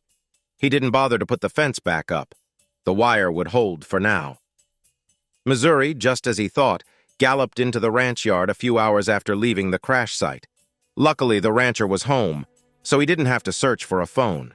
After explaining his situation, the rancher called for local help. It was about a 30-minute drive to the nearest fire station and ambulance. The rancher and his worker quickly loaded extra blankets, food, water, and bandages into their truck and UTV. With Missouri's GPS details, they soon sped off toward the crash site. Missouri stayed behind to take care of his horse. He took off the saddle and gently rubbed down the animal. As he worked, he noticed several helicopters flying above. One looked like a military helicopter, and the other seemed to be a medical one. They were flying straight towards the place where something had happened. Missouri thought the local sheriff must have told the searchers where the helicopter had landed. The paramedic he realized he had never asked about and her partner, Jane, would be heading to the hospital soon. After letting the horse rest, Missouri got back in the saddle and rode out to gather the pack horse and the supplies he needed. Along the way, he fixed some staples in a hedge. When he reached the crash site, he saw the fire department and the ambulance already there. A big vehicle was parked carefully to not disturb the area where the investigation was happening, and a few smaller cars were close by. An ambulance was parked away from the accident site. It seemed to have missed the rancher and his team coming back, as it was the only one there when it arrived. The sheriff and some deputies were there to keep the area safe and stop onlookers from getting too close. One of them told Missouri that they couldn't move the pilot until the NTSB, the National Transportation Safety Board, got there. Missouri shook his head, feeling sad for the pilot, but he decided it wasn't his problem anymore. He did what he could, so he began to pack up his horse for his journey. Just as he was ready to leave, one of the officers stopped him and said, "You know, we never asked your name while you were helping. The investigators will want to know who you are. I guess you're the one they call Missouri, right?" Missouri nodded. "Yes, that's me. You've probably heard about me. If it's okay, I want to stay just as Missouri for now. I'm not ready to see my wife yet, so I'd like a little space between here and where I'm going. Please don't say where I'm heading." The sheriff nodded, understanding. The firefighters and medics were far enough away not to hear their conversation. Later, they would only say they looked up and saw that Missouri had vanished behind a hill. The sheriff wasn't naive. He knew Missouri's real name and told it to the NTSB investigators, but he didn't share it with the reporters when they showed up. Missouri didn't know it, but his story was becoming a legend. Megan and Brooks kept visiting the area regularly, and everyone they spoke to claimed they had seen Missouri in different places, sometimes very far away, all on the same day. He was said to have rescued ranchers and travelers in need. Everyone said they heard stories about a man with horses. Sometimes he wore a brand new white hat like the Lone Ranger, and other times he wore a black hat. His horses were all different. Some people claimed he rode a Palomino horse that was almost completely white. Others thought he rode a roan or even a paint horse. With every tale told about him, he grew more like a legend. Young women said they had helped him when he needed it. They would smile quietly when asked what kind of help they gave. Many ranchers where he stayed had daughters, and they all said Missouri was a true gentleman. They said he was an amazing cowboy, almost like a hero. Some towns said he even took part in local rodeos using a different name and always won the events like bronc riding and calf roping. But he never rode bulls or fought them. No one really understood why. His horses were also famous. Many cowboys claimed they got to ride Missouri's horses in competitions, including barrel racing and team roping. One barrel racing competitor said her horse got hurt right before the race. Missouri told her to ride his horse, even though that horse had never raced before. She won that night. Missouri was close to Circle Bar X when a state trooper stopped him for a talk. It was strange because he couldn't be speeding on horseback, and he was riding beside the road but not on it. He did this to avoid being seen by Megan and her friends. The patrolman stopped at the gate and waited for Missouri to come over. He noticed Missouri had a gun on his hip. "Hey, could you light a cigarette for a minute? I'd like to chat with you if that's okay." Missouri swung his leg over the saddle and leaned back. "No, I don't need to go anywhere right now, just riding down the road. This isn't Bill Blaze's ranch, is it? They say he's a good friend of yours." "Not exactly a friend. More of a mentor and boss when I first got to Sandhills. Has it really only been 4 or 5 months? It feels like longer, but the days are getting shorter and nights are getting colder. I guess he'll need help all winter." "Oh, that shouldn't be a problem. Last time I talked to him, he said I could meet you. He asked me to tell you the latch will be open for you any time you come back." The trooper paused and asked, "Have you talked to your wife? She still calls us to see how you are." "I spoke to her once on the phone. I told her to file for divorce and move on with her life. And she did." "Why, is she still bothering you?" "Well, it might have something to do with the stories going around." "What stories?" That's when he learned about all his so-called worries. The patrolman smiled. He shared all of his adventures that he could remember. Missouri was surprised and a little shocked by the things he said during that long summer. No man could have done even a small part of what the patrolman talked about, but he kept going. The patrolman waved his hand. "Well, we all know these tales. A bit of mystery, a touch of romance from that mystery, and some real events can take on a life of their own." Missouri shook his head. "Sounds like those old stories about the Wild West. I bet most of them are made up but have real people in them. Yeah, maybe they can't sell it now, but I see at least 3 people on Facebook and Snapchat pretending to be you. They argue about who the real Missouri is. The funny part is, none of them use a real name. Either they don't know it or they keep it secret to make it more mysterious. All you need is a black mask, and people would start calling you the Lone Ranger. I'd need silver bullets, I guess." Missouri touched his beard. "I guess I'd also need to be clean-shaven to be the good guy." They both laughed happily. Soon the patrolman let Missouri head down the hills. He went back to his patrol and told his fellow patrolman about his talk with Missouri. His story grew even bigger. A day later, he was back at Circle Bar Ranch.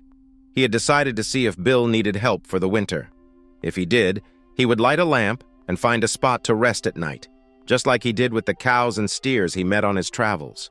He was getting better at riding, but he didn't think he could become a better shot. He already had some skills if Bill didn't want him back.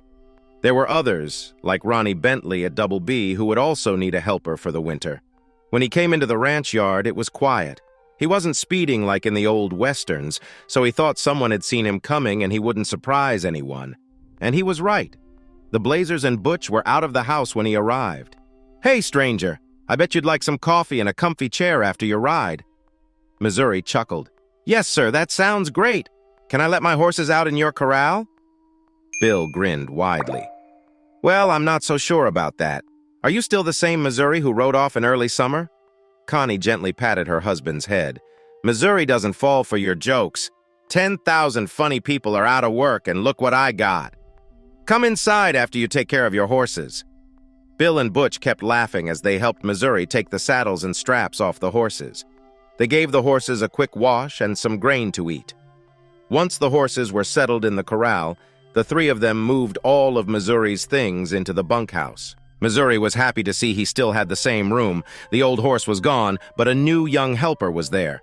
Butch started the introductions. "Missouri, this is Jesse. I call him Outlaw. He's still getting used to things here, but we have hope for him." Butch turned to the young man. "Outlaw, this is Missouri. He is quite a legend."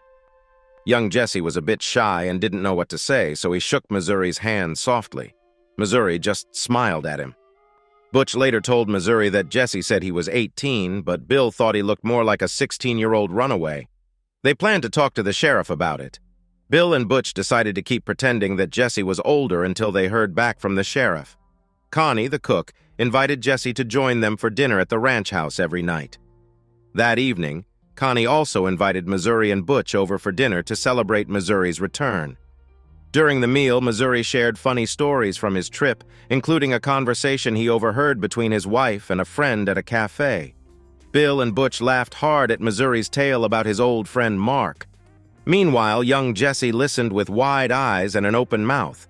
After a big meal, everyone started telling their own tall tales, trying to outdo each other. Bill shared a wild story about a medical helicopter. According to him, Missouri raced over a hill, jumped off his horse just in time, and saved a young paramedic named Casey, who was nearly fainting with relief. Then, he said, Missouri built a shelter with grass to protect Casey and her partner Jane from a huge tornado.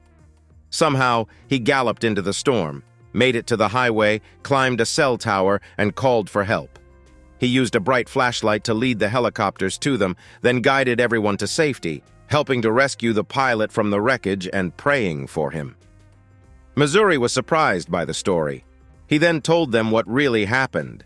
He didn't even know the name of the paramedic, and the pilot was still trapped when he went back for his pack horse and gear. The National Transportation Safety Board had contacted the sheriff about the situation. The stories kept going, one after another. Missouri and his colorful horses were seen all over the Big Sand Hills area, from O'Neill in the east to Alliance in the west.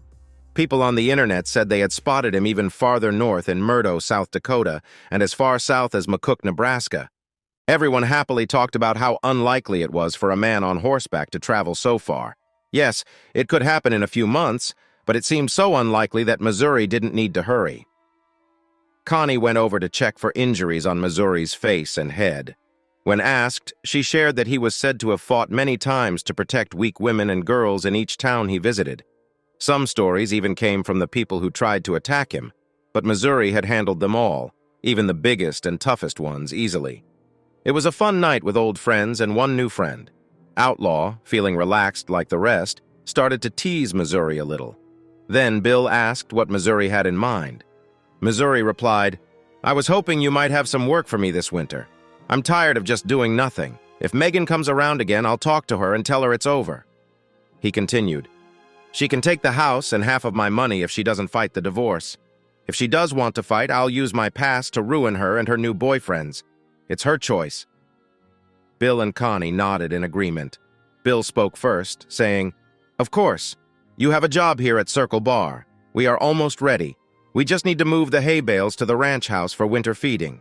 With you here, we can do that quickly, and then we'll keep an eye on the cows until we need to move them."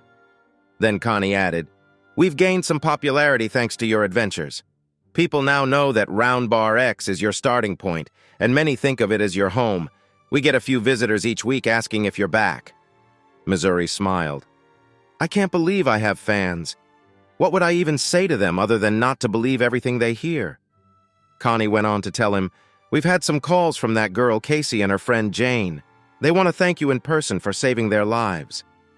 She explained that the emergency locator on their plane was broken in the fire, and they might have waited a long time to be found. Bill then asked, "So, will you meet them if they come by? I'm not sure when Jane will get out of the hospital. Her injuries were serious." Missouri nodded and replied, "Yes, I'll meet them. When I got there, that girl Casey was already taking care of Jane. She made Jane comfortable and cooked food for them until help arrived. By the time I got back, they had been flown out and were likely in a hospital in North Platte or Kearney. I don't really know where they went." The firefighters and medics at the scene were unsure if the meal set a good mood for Missouri's return to the ranch. He learned that Bill had driven to Hyannis to get Missouri's pickup truck. It was kept in one of the sheds. Missouri had put it on a used horse trailer he bought nearby. If he had to travel again, he could take his trusty racehorses to places like Wyoming or North Dakota. He stopped by the lodge to change into clean clothes, as his had gotten very worn during his travels. He wore an old hat with a wide brim and changed his beard to a goatee with a mustache. No one seemed to recognize him when he went into the different stores. That was just fine with him. As promised, Bill sent Missouri out on horseback whenever new people showed up at the ranch. One question he asked each visitor was about their recent meetings with Missouri. They all laughed, knowing the meetings were a joke since Missouri hardly left the ranch for weeks at a time. It was late fall, the days were still warm, but nights were chilly, and the weather service warned of frost. The last bales of hay were moved from the fields to the small pastures where the cows and bulls would spend the winter. Checking the fences was always on his to-do list. Missouri would ride his horse to inspect the fences and practice tying posts. He was always getting better. He still carried a 4 or 5 caliber pistol on his hip in case of a wild coyote or an angry badger. In early November, some unwanted guests arrived. Megan came with the Brooks family to Circle Bar for the first time since the search began, and the 10th time she visited the ranch. She was welcomed into the house, but the Brooks family was firmly told to stay in their car. They didn't like this and acted out. But Butch had a chat with them, and they suddenly quieted down. Later, Butch told Bill that he had warned them there was plenty of space for a few lonely graves, which seemed to scare them straight. True to his word, he brought each of them some water to keep them cool. While Megan talked to her upset husband, Connie introduced Megan to herself and Bill, asking her to sit at the dining room table with a glass of water. They didn't try to make small talk with her. To them, Megan was not a friend and didn't deserve friendly conversation. Megan had to wait about 30 minutes before she heard footsteps coming from the kitchen. The man who stepped into the dining room from the kitchen was a total stranger. He seemed taller than her husband, and his hair was much longer than Kelly's. He squinted his eyes like he was used to looking out at bright, sunny places. He had a black cowboy hat with a wide brim that covered his face. The hat was pulled low on his head. This stranger had a mustache and a goatee, while her husband always had a clean-shaven face, even if he had to shave twice a day for her. The man barely nodded his head to show he saw her. He set a glass of water on the table and sat down across from her. He leaned back in the strong dining chair and crossed his legs. "Well, Megan, you finally found me. I want you to know that I won't avoid you anymore. We can end this and move on with our lives." Megan didn't answer. She was still trying to link this cowboy to her husband. His voice sounded familiar, but nothing else told her it was Kelly, the man she had been married to for over 6 years. Finally, she reached out her hand to the stranger. "Is it really you, Kelly?" He nodded. She looked around and saw Connie hiding around the corner. "Are you trying to trick me? Is this some kind of cruel joke? I've been looking for my husband for months, and you bring me some ranch worker pretending to be Kelly Free. Do you think I'm a fool? Where is my husband?" Connie just shook her head and pointed at the stranger. "This is the man who came to our ranch hurt and broken. He told us his name. But since that day, he hasn't said it again. This is Missouri, who used to be Kelly Free. He has grown and changed since you knew him. He is a better man than you think. You both need to sit down and talk so he can heal and you both can move on." "But this is a stranger. I know you don't like me, but how could you do this to me? How could you tell me Kelly is here and then bring this man?" She began to cry. "I need my husband. I need Kelly. Please bring him to me. I'm begging you. I've been searching for so long." She rested her head on the table, hugging herself. "Megan, listen to me. Oh, how can I know? Is it me or is it really him? Either way, I am Kelly Free. I may not look like the man you knew, but I am still your husband, at least for now. You chose to start something new with Mary and Mark Brooks. You thought I would just accept it and follow along. I was so shocked and sad that I couldn't stay in Missouri any longer. So I drove here and got a job after my truck broke down. I've been learning new things, trying to find my path, and now I'm finally ready to meet you."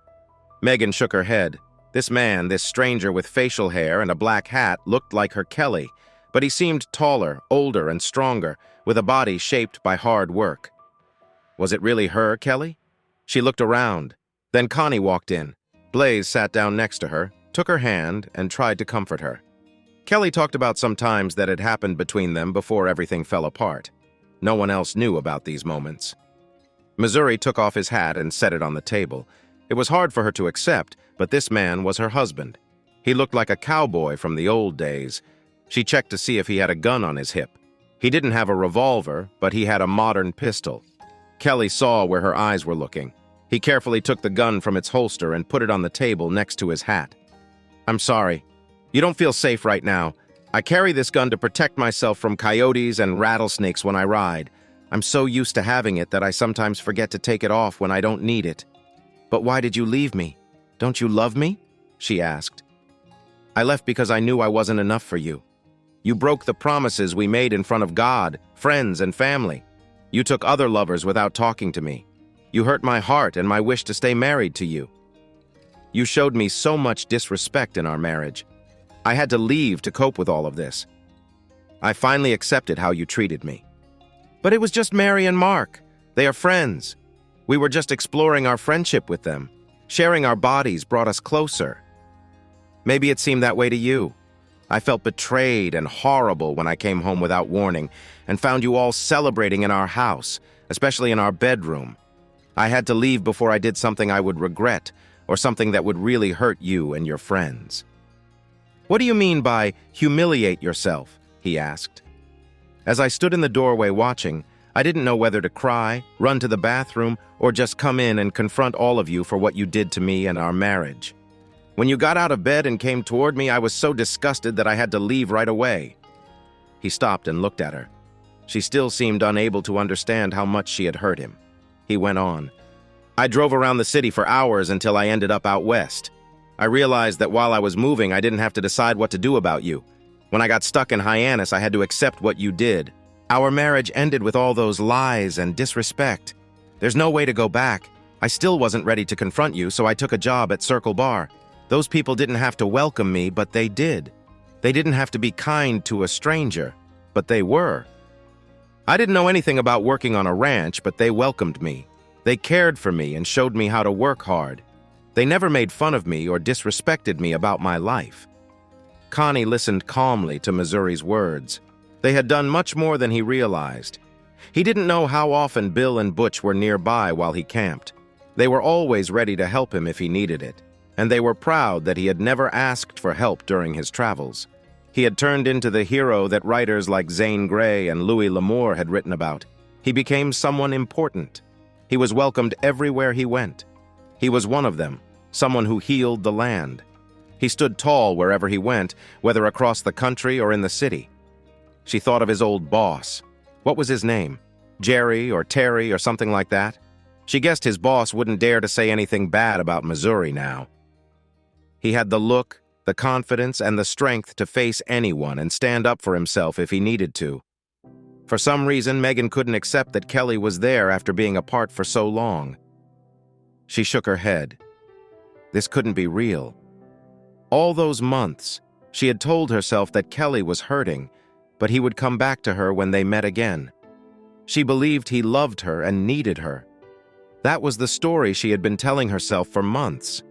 She thought Kelly would accept the life she had made for herself. All she needed was to put Kelly to bed, and everything would be okay again. But Kelly saw the look on her face and knew she was still stuck on the plan she had made in Missouri last spring. He shook his head. He didn't know how to make her see that her dreams were now a nightmare for him. There would be no coming back together. He tried again. "Megan, since you think I'm Kelly, let's be honest. When you get home, you will get divorce papers. Please, just sign them and let it happen. I have tried to be fair. You need to read the papers to see if the deal I made makes sense. After that, you can live your life with Brooks openly." She shook her head in disbelief. "No, I won't accept that. You just need to deal with it." "No, Megan, I won't. That's not going to happen. This life isn't for me. You need to leave and not try to find me again. I will come to the judge's hearing. If you try to stop the divorce, I will tell every news outlet I can about our story. Your parents and friends may not want to be around you anymore because they won't support your choices. The Brooks will likely feel embarrassed, and I think they might leave you when things get tough. Just sign the papers and you can stay in your own world for as long as you like." He stood up and walked away from the table. He stopped talking, but Megan was still trying to explain her choices and pull him into her messy life. As she spoke, she tried to get up, but it was hard for her. He hadn't seen it before because he was only looking at her face, but her stomach was bigger. So it seems Mark had quite a good time. When is the baby due? Do your parents know who the father is, or are you lying to them?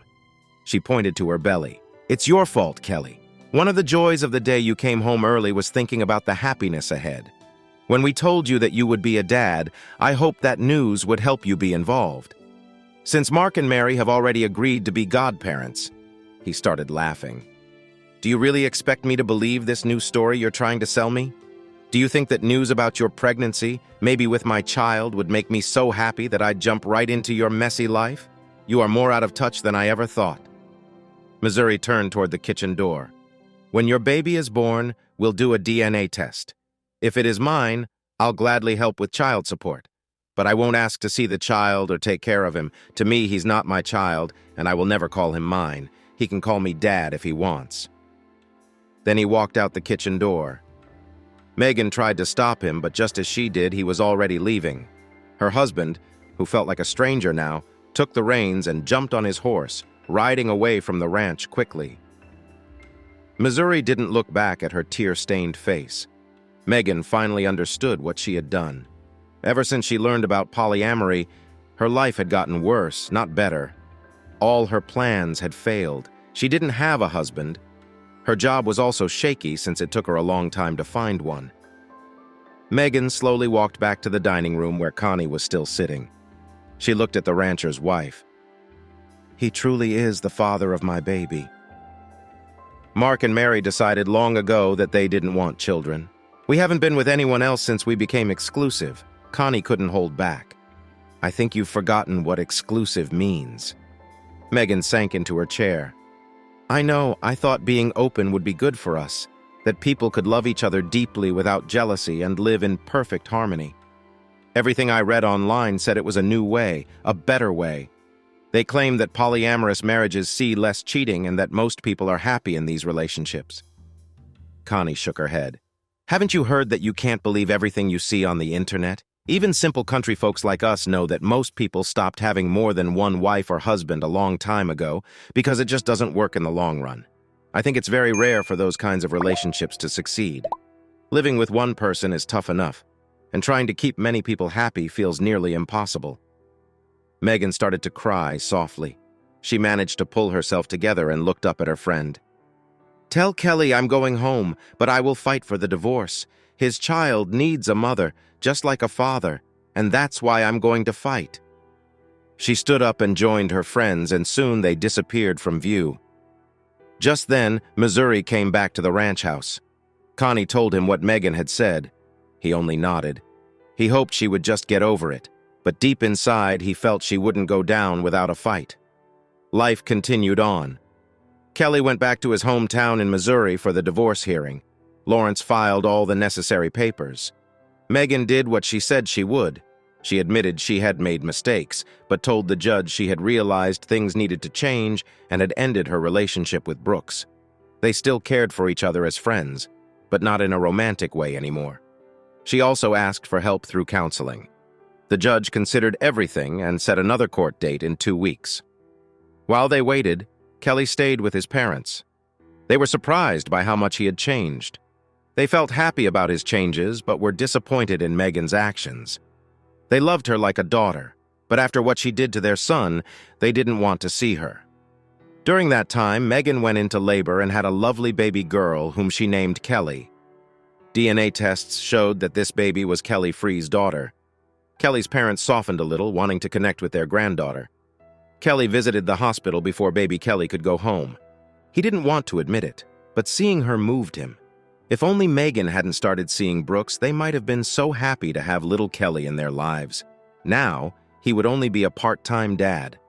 Megan took baby Kelly to see her grandparents almost every day. Kelly tried to avoid these visits. He always left right after Megan arrived. At the next court hearing, the judge shared his decision. After looking at all the evidence and other people's statements, he ruled that counseling for the couple wouldn't help. Mr. Free, I see you have made a new life for yourself in Nebraska. I'm told you have neglected your wife. Therefore, I order that 50% of the couple's assets be given to Megan by the end of next week. He also asked for money to help take care of Kelly. There would be no child support because Kelly made less money than Megan. He also set up visitation times. Kelly could visit every Wednesday, all weekend, and for 6 weeks during the summer. Even though Kelly hadn't asked for visits, he told Megan to make sure that Kelly could spend time with their daughter on at least half of the holidays each year. If Mr. Free comes back to this court saying that you have not followed my order and made it hard for him to see his daughter, I will not be happy. I will think about changing who gets to keep the kids. I'm tired of the fighting from adults who use their children as tools. Do you understand? Megan stood up and accepted the order. Your Honor, I would rather not get divorced and hope my husband will come back to me and our daughter since he wants to end our marriage. I will never stop him from seeing our child, in case he wants to be a family again. Kelly didn't say anything as the judge's gavel sounded. The decision was final. Kelly and Megan were no longer married. He made sure that all his belongings, including those hidden by his lawyer, were split fairly so that little Kelly would have everything she needed. Meanwhile, her mother managed the money. The next day, Kelly headed to Nebraska. His return home was not normal. While he was at his parents' house, he reached out to some old clients. Most were glad to hear from him and wanted his help finding new properties. Now, Kelly was starting his own business, using a horse named Leroy. Leroy was named after a character in a song. He traveled to the places the companies wanted. He spent weeks visiting neighborhoods, even busy areas. He found that people liked to talk to a man on horseback. When not traveling, he worked on the ranch again. He enjoyed the hard work. It gave him time to think while he did chores, which were less urgent during winter. He could also chat with his family online. He helped his brother Bill set up a cell phone booster so video calls were easier. He was getting to know his daughter better since she was at his parents' house. Almost every time he called, locals were already talking about strangers coming to Hyannis looking for a guy named Missouri. Soon after, an SUV from another state arrived outside the Circle Bar X. At least the people in the car didn't act all high and mighty when they met the Blazers. The man and woman were agents for a cable network that focused on movies about cheating partners. They were curious about Missouri because of all the buzz online as they drove out. They agreed to keep Missouri's identity secret by changing names, dates, and places so only a few would know whose story it really was. They called the project The Missouri Man, but they would change where Missouri was from. Missouri also had the agents reach out to Megan for her thoughts and approval, even though it wasn't really needed since the story was made up. Butch was picked to work with Hollywood. Missouri found out that Butch was a quiet guy with a degree in communication and friends who were lawyers. Soon, Missouri had a public relations expert and an entertainment lawyer on his team. In no time, they created a company, and Missouri became the boss. Bill and Connie joined as board members, and all the former Circle Bar employees became part owners. The next change happened when Megan called Missouri about a job. "Kelly, I need you to do more than just be seen on screen for your daughter," she said. After the movie People reached out, Missouri realized he didn't want to stay in Missouri anymore. He added, "Your parents and I have talked and we would like to move. Is there somewhere close to the ranch where we could be near you? I need something to do. Maybe there's work nearby." Kelly was taken by surprise. He hadn't expected this change in his life, but it felt good. "Megan, I actually need someone to help Butch with this movie. I think you would be perfect for the job. I'll call you back." After hanging up, he called his parents to share the news.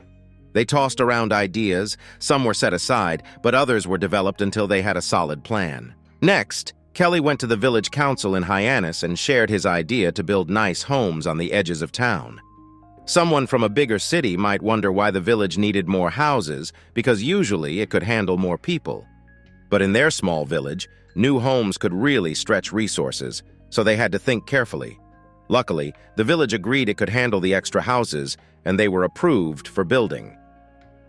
Megan began moving right away. Kelly found a small but cozy mobile home for her. Soon, she and Kelly were getting comfortable in their new place, where their baby girl was soon called Miss Missouri, in honor of her dad.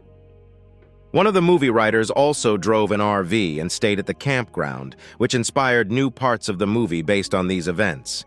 The Man from Missouri became a mix of different stories. The first part was about betrayal and healing. The second part of the story was about divorce and finding hope again. The writer planned to use their imagination to bring the couple back together. This part might end up on a TV channel that shows love stories. The writer also thought about adding some famous events from Missouri between the first and second parts to keep things exciting. Some people suggested making a TV series instead of just 2 movies. What about Missouri's personal life, you ask? Well, he and Megan were done. They became friends and were also the parents of Miss Missouri, and that was it. But Missouri would not be alone for long. While the new modular homes were being built and brought to Sandhills for Megan and Missouri's parents, something new was happening. One day, a van arrived at the ranch. Missouri was inside the cabin when a woman stepped out. She was pretty but used crutches to walk. She introduced herself as Jane Gentry and came to thank her rescuer. Her driver was a handsome guy named Casey, who was a paramedic from a helicopter. Usually, Missouri tried to avoid getting involved with women, but this time he decided to sit and chat with Jane and Casey. Jane shared stories about what a good man Missouri was. Casey kept nodding along, agreeing with her. Bill and Connie, Missouri's parents, laughed a little at his embarrassment. Finally, Connie asked about Jane's injuries. "I broke several bones in my spine, which made it hard to walk. I spent months in a wheelchair while I went through therapy. I'm getting better and hope to walk without crutches soon. I also got my nursing license. Since I can't fly anymore, I'm looking for a place to open a clinic. Do you think Hyannis needs one?" she said. Casey added, "I'm working on my nursing license too. I want to help Jane. I have some problems from the accident, and now I work on an ambulance while I get my license." This first meeting was just the start.